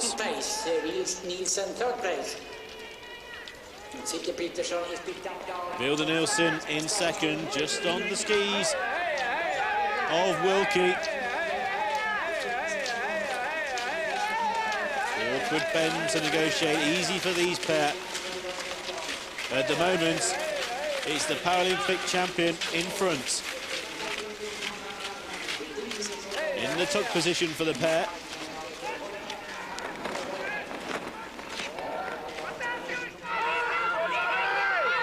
Wilkie leads, and the gap has grown to 5 metres or so. Paralympic winter champion in front of the 2-time world champion. Down the slope and into the home straights. Natalie Wilkie of Canada leading by 7 to 8 metres into the final 100. Natalie Wilkie of Canada in front of Vilda Nielsen, who's trying her hardest on the right of screen. It's Wilkie versus Nielsen. Gold for Wilkie. Natalie Wilkie is the world champion to go alongside her Paralympic winter gold.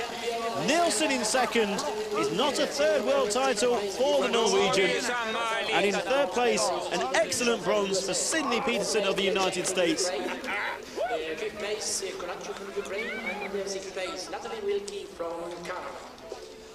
A new world champion, Natalie Wilkie from Natalie Wilkie, it's been a brilliant competition for the Canadians. Another gold for Canada. Natalie Wilkie, that's her 2nd to go alongside the 7.5K sprint biathlon. She was the quickest here in qualification. Vilda Nielsen has given everything to try and win another World Championship gold. These two only 22, and plenty more battles between the pair. Now let's just take a look at the starts. Well, it looks like, oh no, Sydney Peterson went too early. Oh dear me, Sydney Peterson then crossed the line in 3rd. And I think you can pretty much safely say she's going to be DQ'd. Starting too early, it was very obvious with the sound of the gun. Wasn't even close, was it?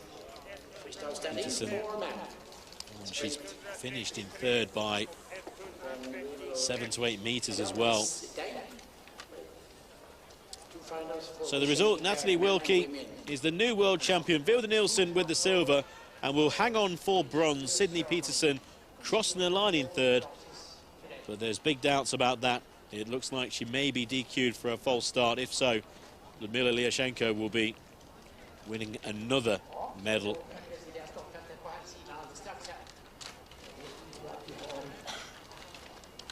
On to the men's final.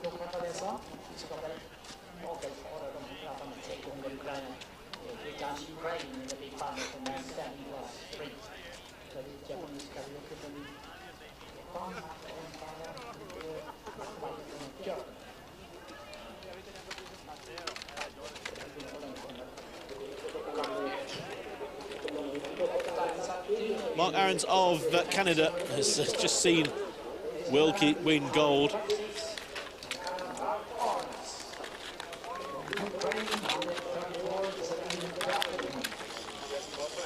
Jahum of Ukraine. Kawaoki Tiki of Japan. Bronze in Lillehammer. There's a Shevchuk of Ukraine. 3 Ukrainians in this final. Grigory Wozniacki. A splendid semi-final. Maybe the favourite is Marco Meyer of Germany. Big cheer from the German crowd.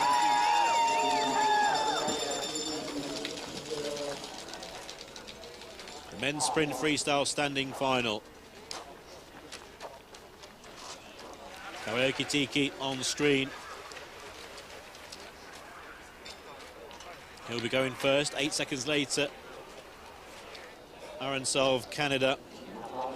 And then the next 4, 10 seconds after the Japanese athletes. Marco Meyer, silver medalist from Beijing. Looked to be a clear favourite, but you can't help to be impressed by what Grigory Wozniacki did in the semi-final. Let's not forgetting the likes of Kawaoki Tiki.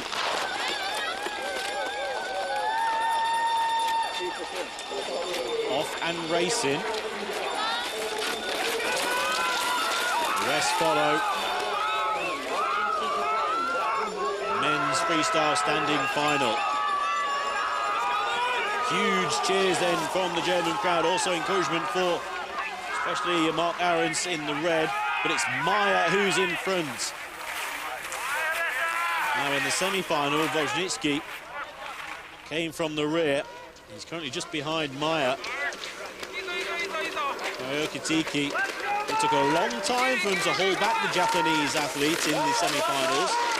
Meyer and Wozniacki. Wozniacki's gone off very quickly here compared to the semi-final. He's ski for ski with Meyer. 100 meters behind Trahun of Ukraine. Meyer now on top, in second place. 3 Ukrainians follow. Aarons in 6th place in this final.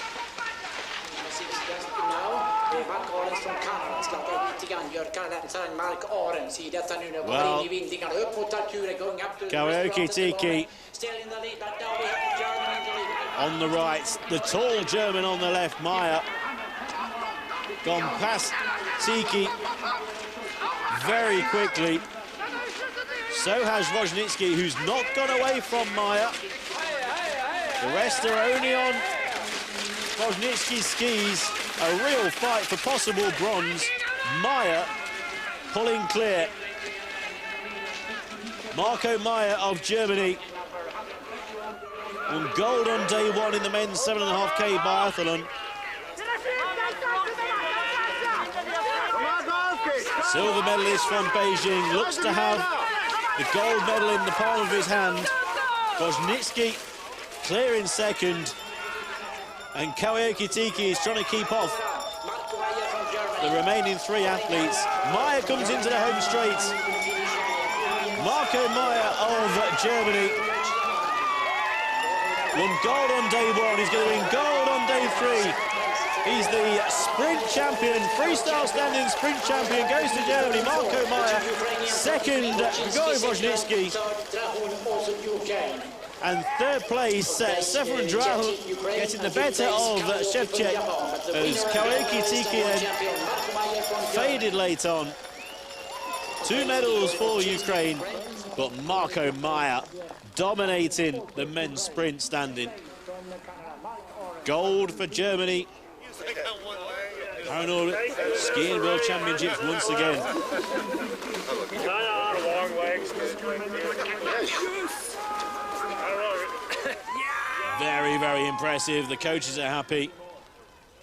Marco Meyer is the favourite coming into this event. And in the final, he showed why. Wojnicki's done brilliantly to win a silver. Okitiki all over the place in behind. There's a faller as well, Ahrens, as it got really messy in behind Wojnicki. He's taking it easy, Wojnicki in second as Meyer crosses the line. The rest all know there's a bronze medal up for grabs.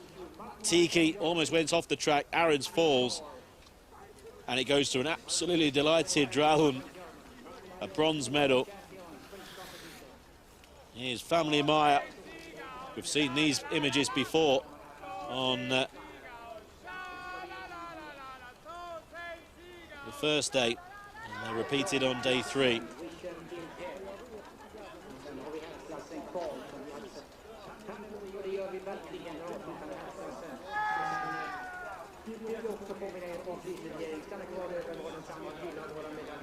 Marco Meyer. Sensational performance. Has dominated from qualification through to the semi-finals and then the final. 2 more finals to go.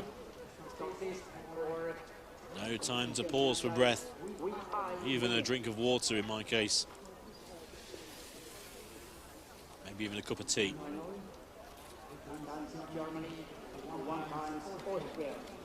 Women's VI.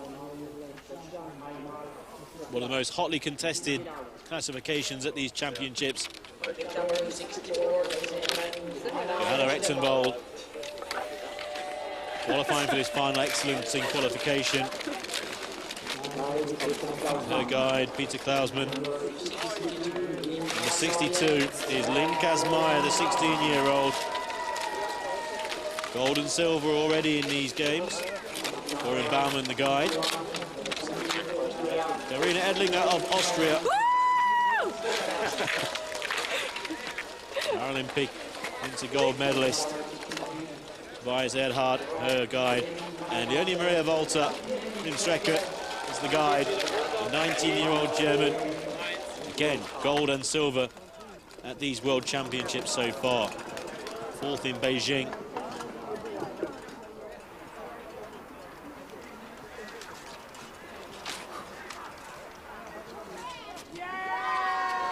So 3 Germans and an Austrian in this final.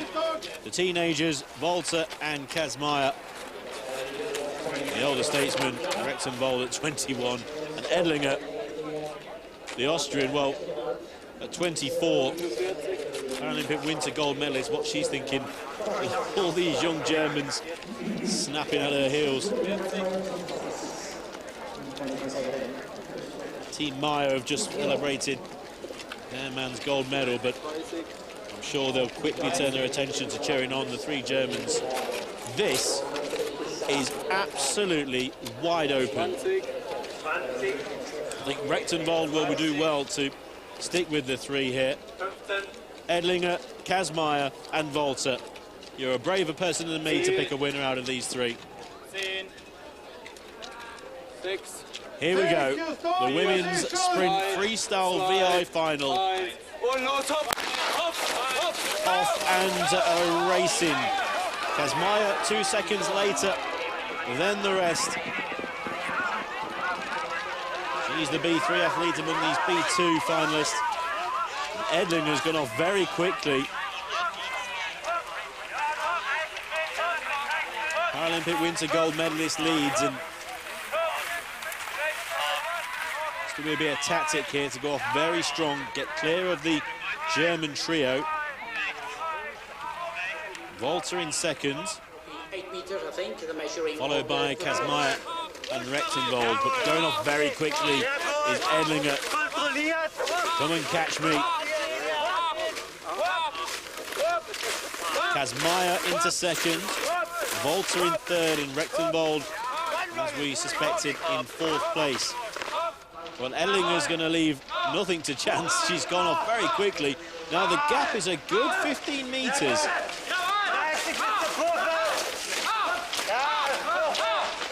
16-year-old Kazmaier in second, Volta in third, Rechtenwald in fourth place. But this long incline, but already coming downhill, is Karina Edlinger. Number 62, from Germany. I'm the Paralympic champion. Come and try and beat me if you can. Up the sharp incline. Kazmaier, I think, has slightly closed the gap. Volta in third, but it's still advantaged the Austrian.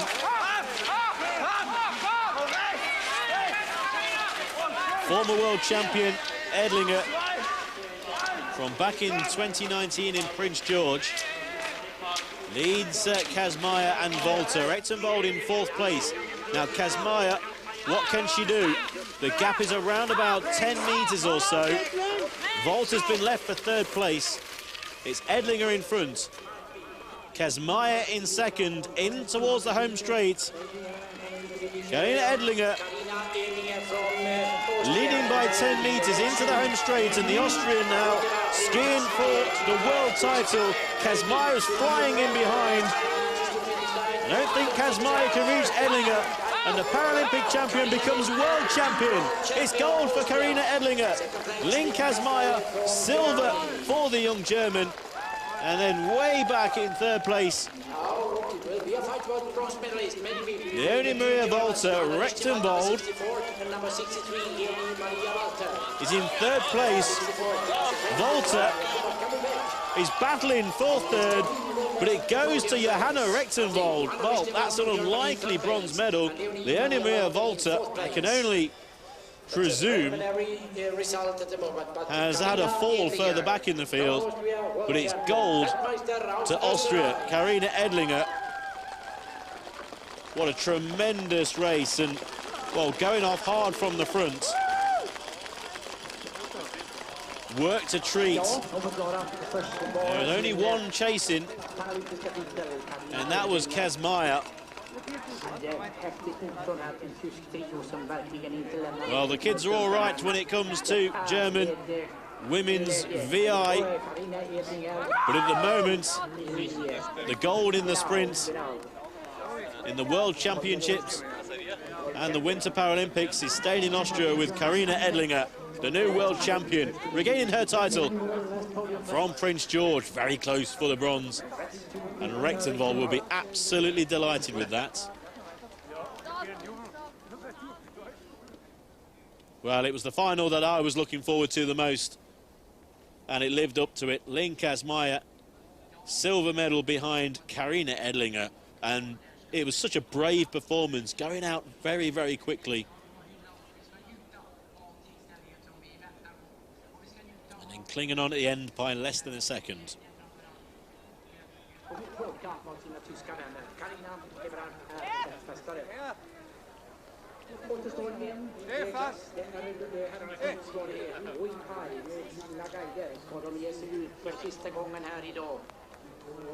Hugs all round for the new world champion, regaining her title.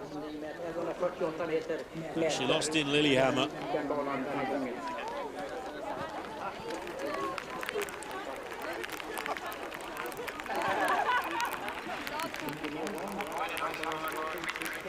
Heavy sleet now here in Sweden. Hugs and kisses all round.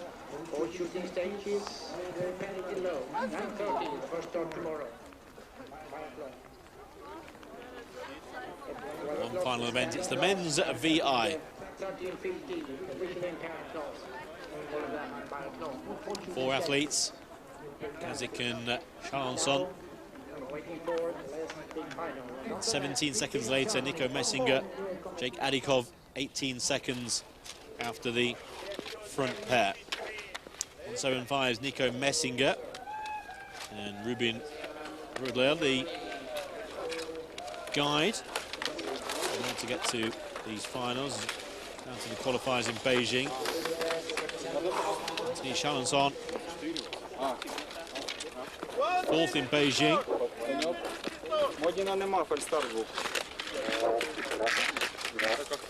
Florian Michelon, his guide. Alexander Kazik, gold in the 7.5K sprint biathlon. And jazz hands. Jake Adikov, Sam Wood, his guide. Adikov silver in the men's 18K classic earlier. Silver medalist in Lillehammer, silver in Beijing. Adikov has medals in this event. He's looking for a gold though. Reigning champion in the middle distance classic. He'll be defending that title this week. Take your start position. He's looking to go one better than Lillehammer and Beijing. Off for the final of the men's sprint freestyle VI in heavy sleet at the moment.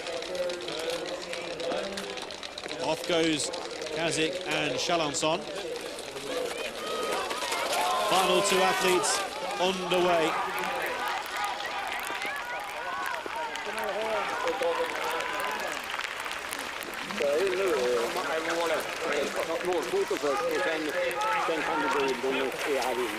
Worsening conditions in Östersund.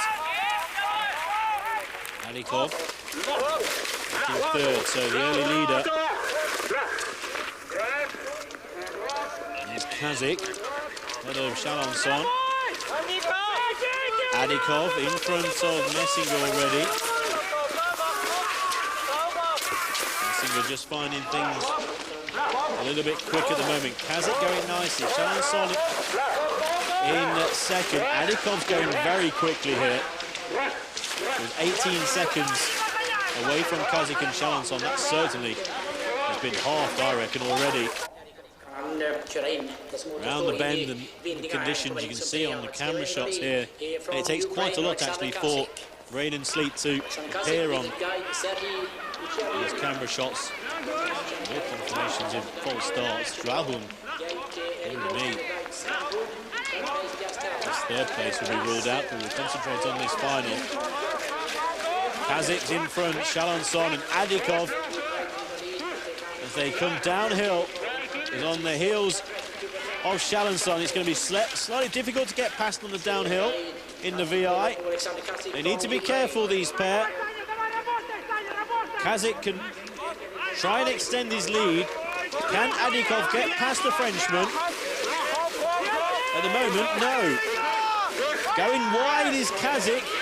He's taken the bend terribly into the home straight. Gold, silver and bronze all up for grabs here. Adikov's gone very, very wide.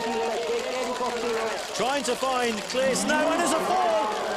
Kazik and Chalençon are down. Adikov in the home straight. Messinger's going to take over in silver. And Jake Adikov puts his hands out to almost apologetically cross the line and win the gold. He's the world champion. Messinger in second, and Kazik is the first in the duo to get to his skis and will be the bronze medal winner. Jake Adikov has gone one better than Lillehammer and Beijing. He wins gold, maybe not in the style that he wanted, but he shouldn't be embarrassed. He's the gold medal winner. He's the new world champion. The collision happens.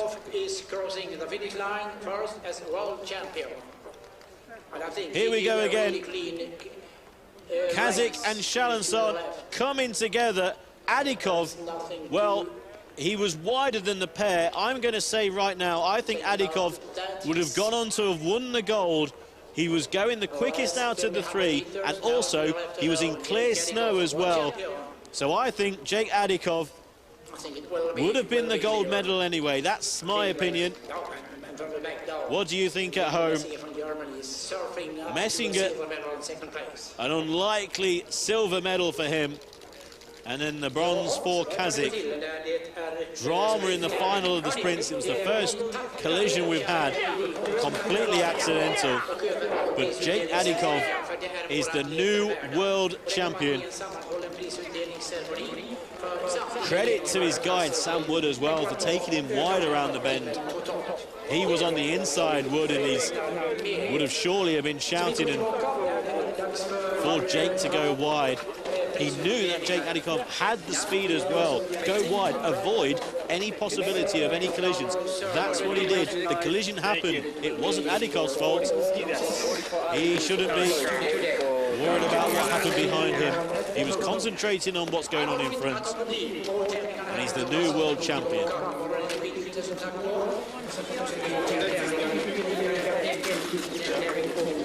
Thank you.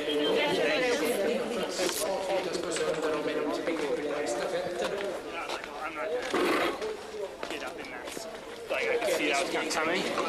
So yeah, we just went. Yeah, you guys weren't involved in that at all. It just, yeah, it was like too spicy to go with Sam over to the right.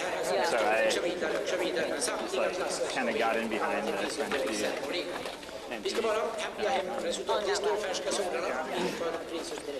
Well, just listening to that conversation there, Jake Adikov saying that it was too tight to go on the inside with Sam. So he went round the outside.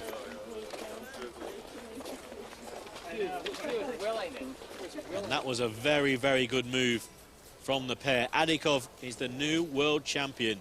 Messinger picks up a silver medal, another medal for Germany. An unlikely silver, and then Kazik and Chalençon, that collision in the final straight. Kazik gets to his skis quickest and is the bronze medal winner. Adikov, though, a deserved gold medal and world champion.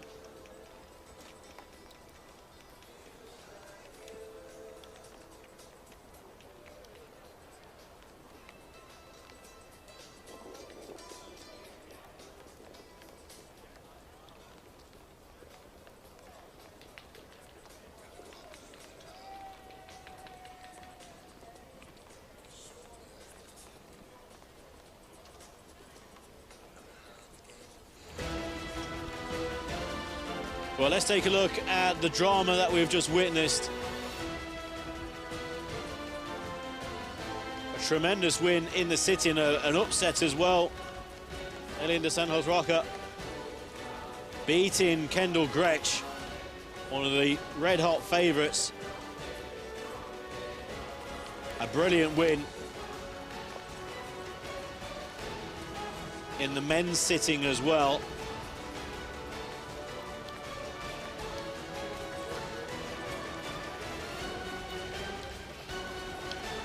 Kamitov with the gold.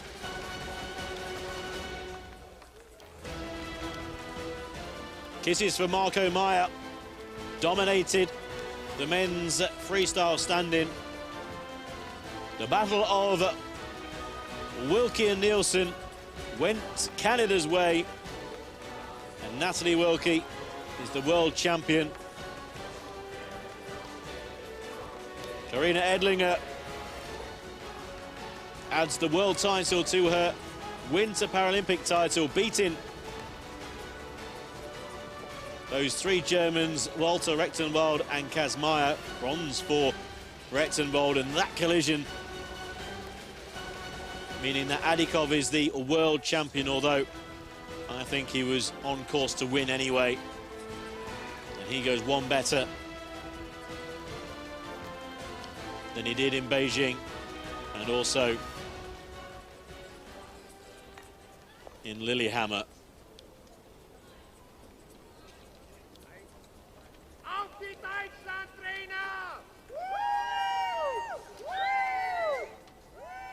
So that's it for the action on the snow. Stick around on the live stream for the medal ceremonies and a word from some of the winners. For myself, I'm going to need a drink after that to soothe the tonsils, because we've got plenty more from Sweden coming up over the next few days at the World Para-Nordic Skiing World Championships. Oh, dear me. What a fantastic set of finals. Stay around for the medal ceremonies and the interviews with the winners with JP. But for myself, Pete Selby, I'll be speaking to you soon tomorrow for more finals and more drama here in Sweden.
And is all the process time over? Yeah. Bye.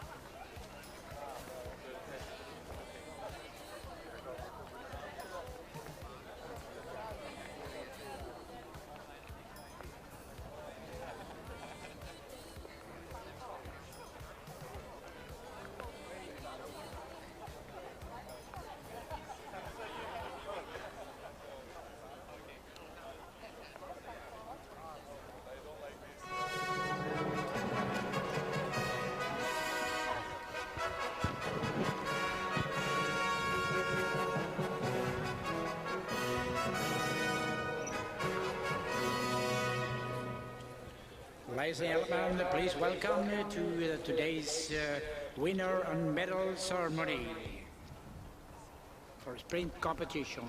And the medals and flowers will be handed over by Dmitry Larasovsky, the FIS development manager. And we start with the class man sprint sitting. In third place from Brazil, Christian Westermeyer Riviera.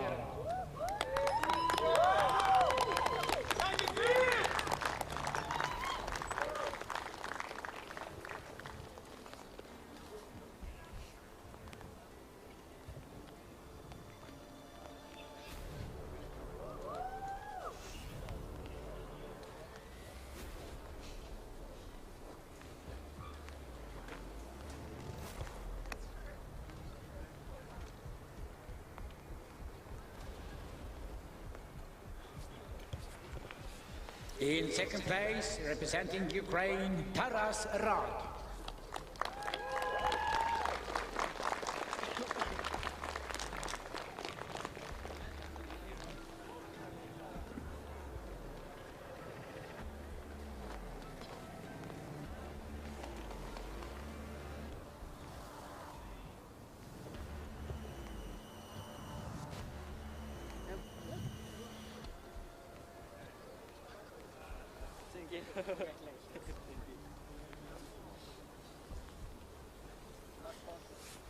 And in first place, the winner, gold medalist, and the new world champion representing Kazakhstan, Hamitov Yerbol.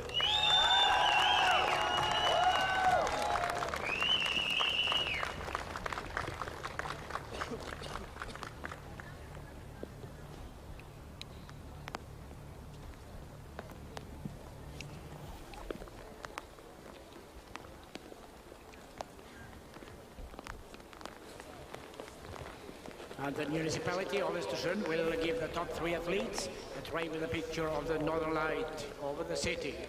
And it will be handed over by Ylva Wessén, CEO, Folksam, and main sponsor for the event.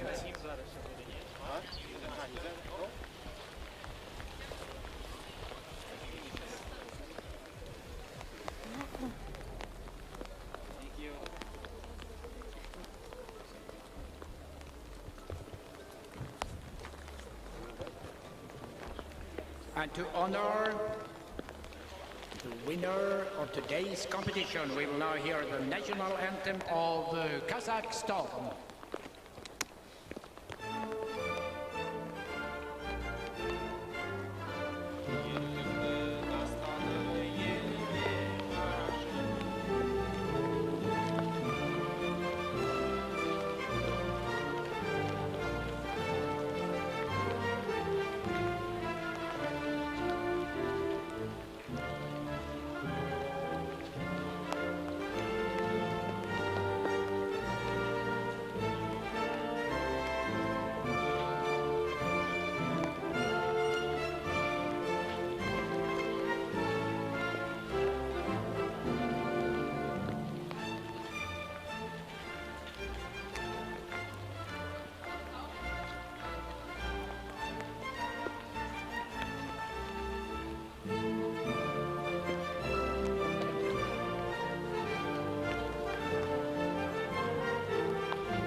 World champion Yerbol Hamitov, Kazakhstan.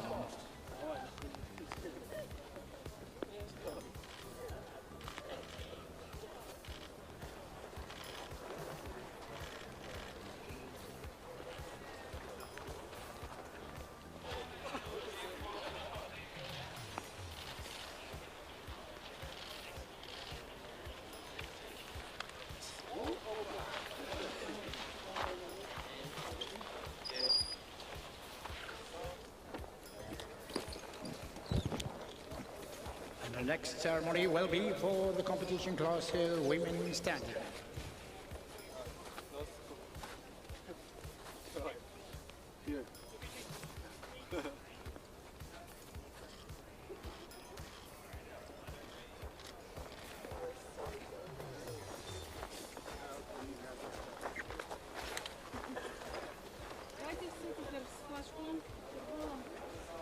Давайте все смотрим сюда с флажком с футболом. Перед этим, давайте.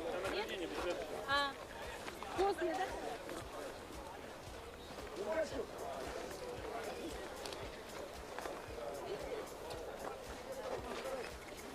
Fråga Linkan om jag är fru eller inte rätt eller ska vänta. Fråga Linkan om jag är fru eller inte rätt.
Alldeles strax.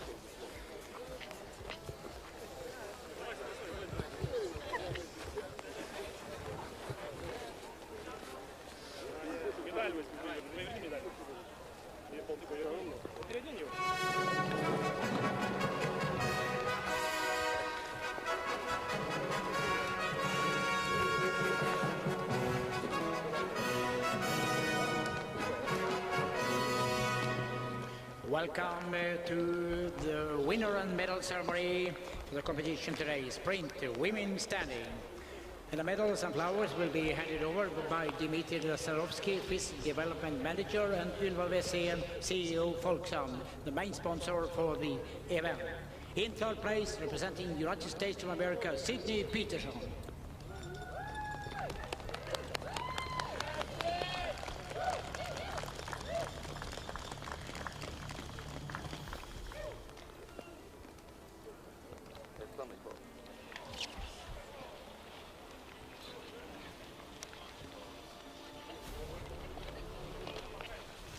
In second place, representing Norway, Vilde Nielsen.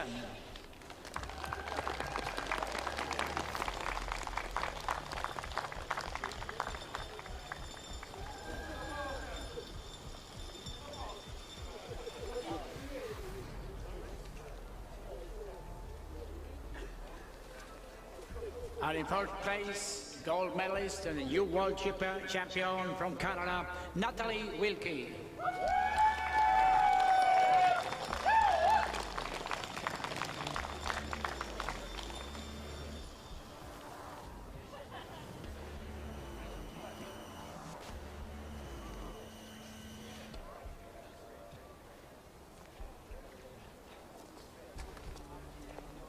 And even now, the municipality of Östersund will give the top 3 athletes a tray with a picture of the northern light over the city. And it will be handed over by Ylva Wessén, CEO of Folksam, one of the main sponsors for the event.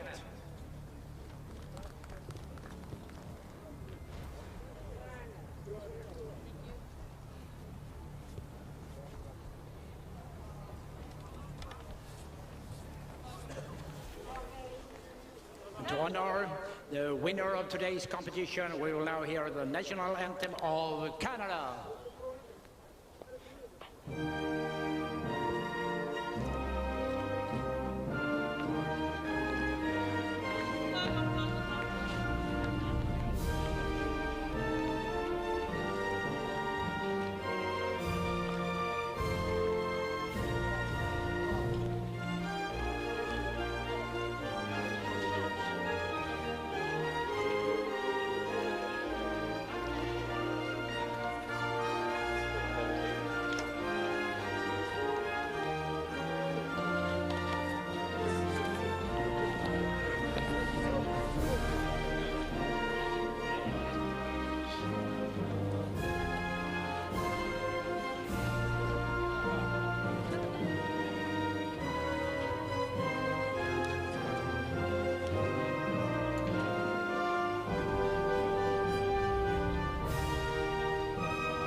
Natalie Wilkie representing Canada, new world champion.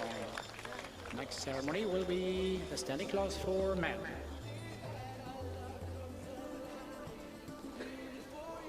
Yeah, my English is little. We'll try our best. Okay.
Welcome to today's winner and flower ceremony for the competition sprint man standing class, and the prizes and medals will be handed over by Dmitry Lazarovsky, the FIS development manager. In third place, representing Ukraine, Nazar Chevchuk.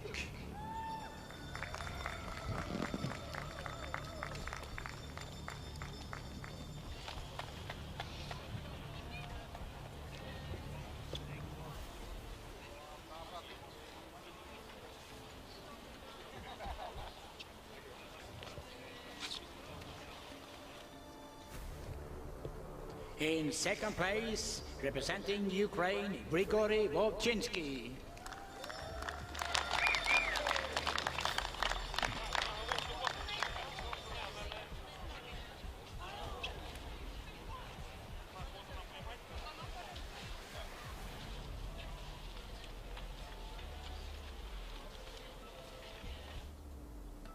And in first place, gold medalist and the new world champion representing Germany, Marco Meyer.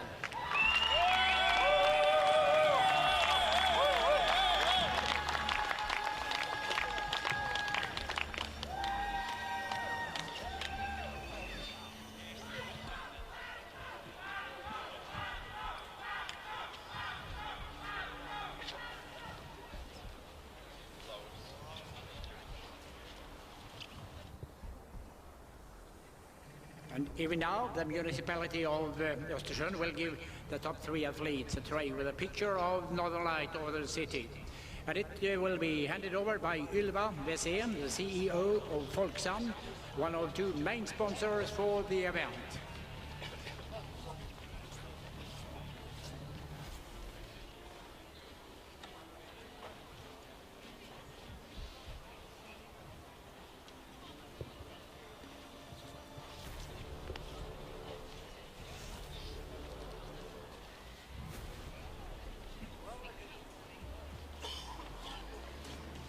And to honor the winner of the competition today, we now will hear the national anthem of Germany.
World champion Marco Meyer, Germany. Next ceremony will be for the class women VI.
Welcome to the flower and medal ceremony for the competition today. Women's sprint, vision impaired.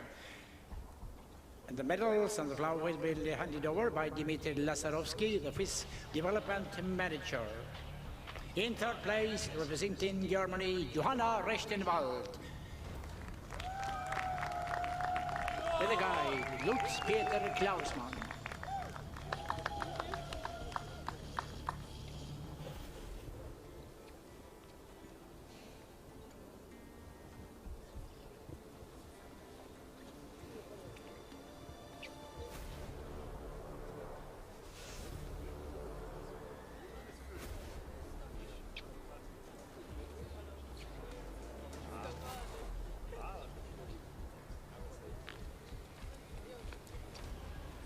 In second place, representing Germany, Linkas Meyer with the guide Florian Baumann.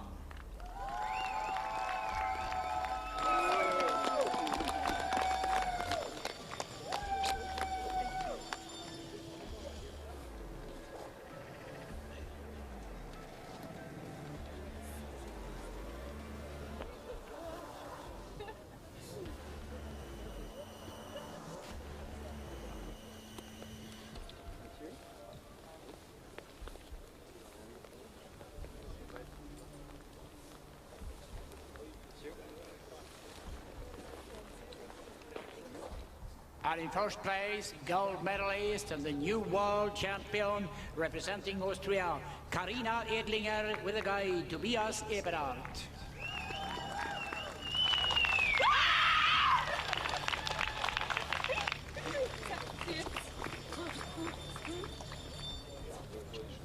Thank you. Ja, jetzt fängt es wieder voll an hier. Hey, das ist geilst doch, Alter. Richtig badisches Wetter. Ja, schon.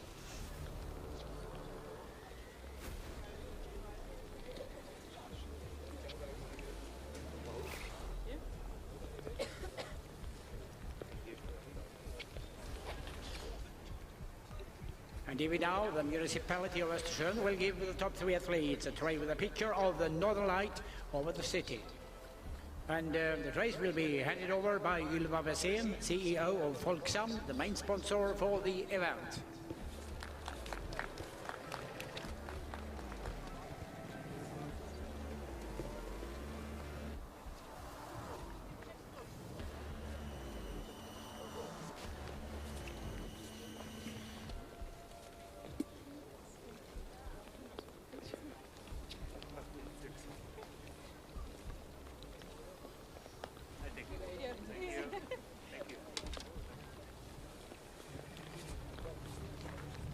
And in honor to the winner of the competition today, we will now hear the national anthem of Austria.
World champion from Austria, Karina Edlinger.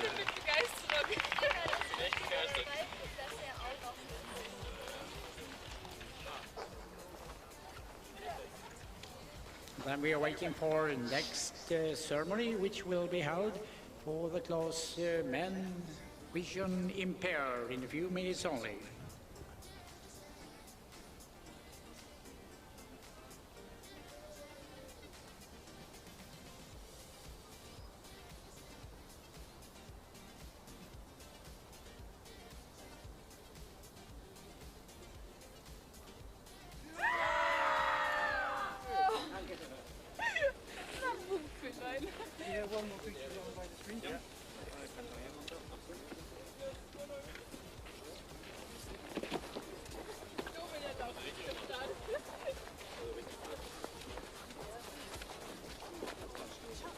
Great. Nice.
Welcome to the winner and flower ceremony for the competition of today.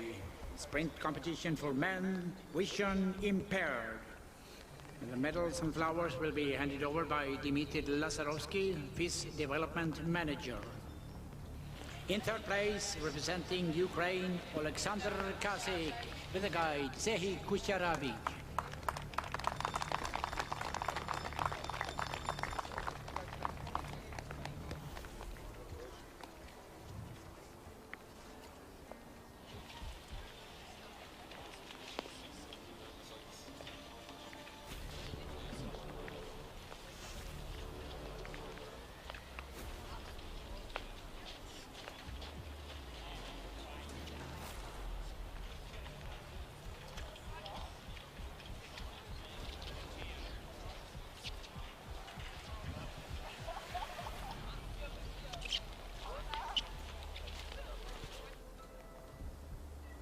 In second place, representing Germany, Nico Messinger and the guide Robin Wunderle.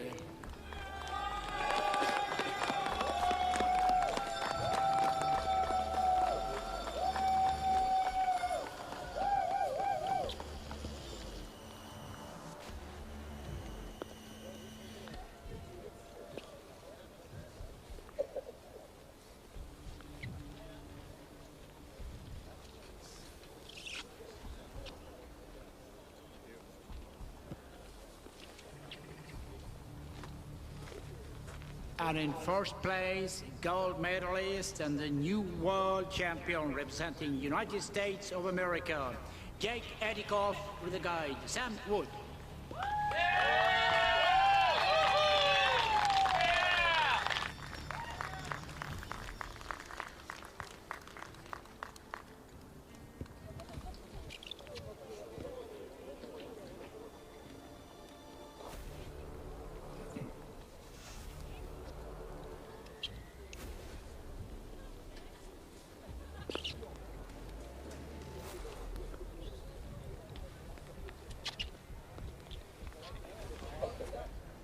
And here now, the municipality of Östersund will give the top three athletes on the podium a tray with a picture of the Northern Light over the city. And they will be handed over by Ylva Bessén, CEO of Folksam, the main sponsor for the event.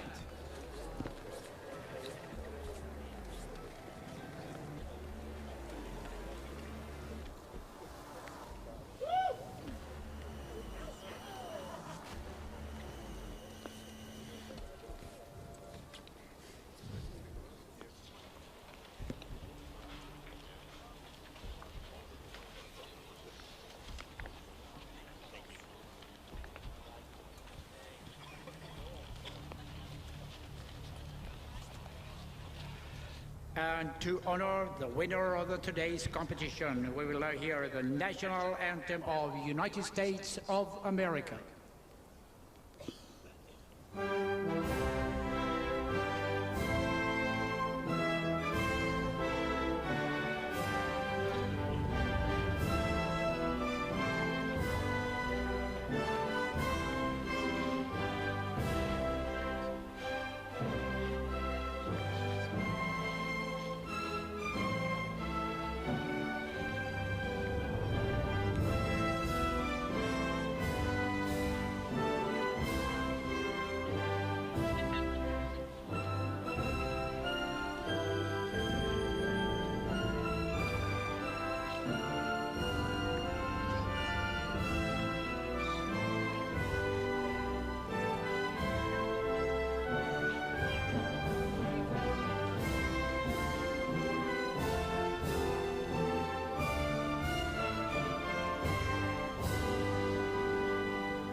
Ladies and gentlemen, the new world champion, Jake Erikov.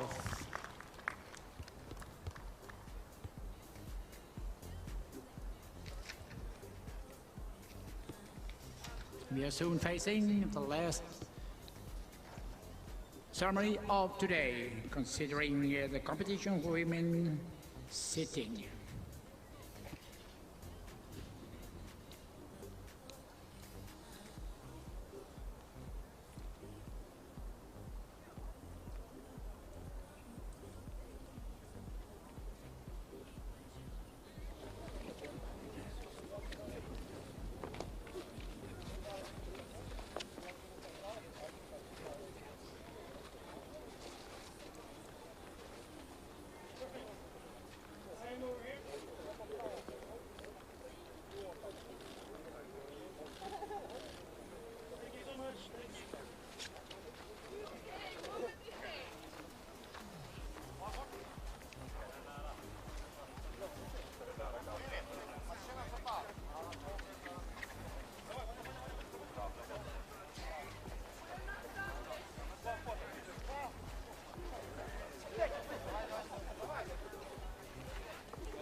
Please welcome to the winner and medal ceremony for the competition of today, considering the women's sprint sitting class. And the medals and the flowers will be handed over by Dmitry Lazarovsky, the FIS development manager. In third place, from Germany, Anja Wickel.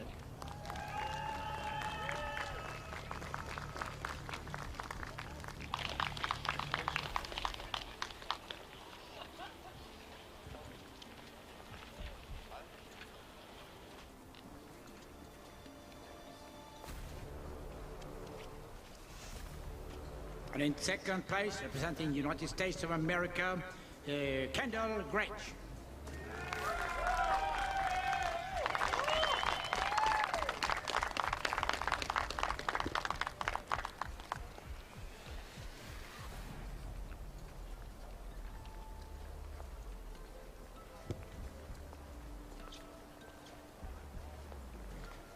And in first place, gold medalist and the new world champion, representing Brazil, Aline dos Santos Rocha.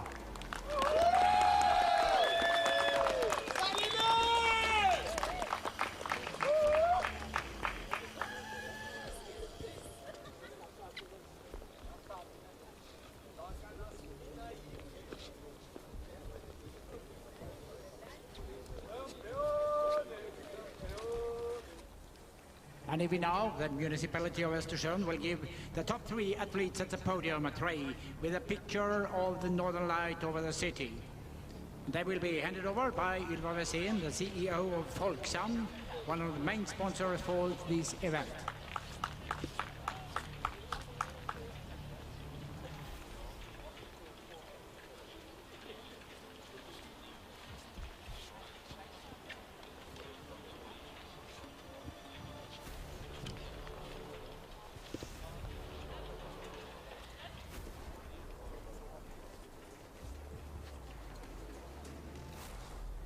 And to honor the winner of the competition of today, we will now hear the national anthem of Brazil.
World champion from Brazil, Aline dos Santos Rocha.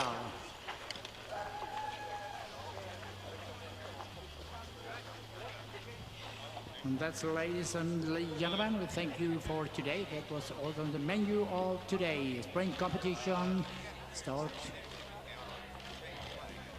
at 13:30 and coming to the finish now in the evening. It was a tremendous day, and thank you for coming here, and wish you all luck in the future. Tomorrow it's a biathlon on the menu, and we start at 9:30 with the first competition. Welcome to another day of competition, the World Championships here at Östersund, Nordic Skiing. From now, thank you and see you later.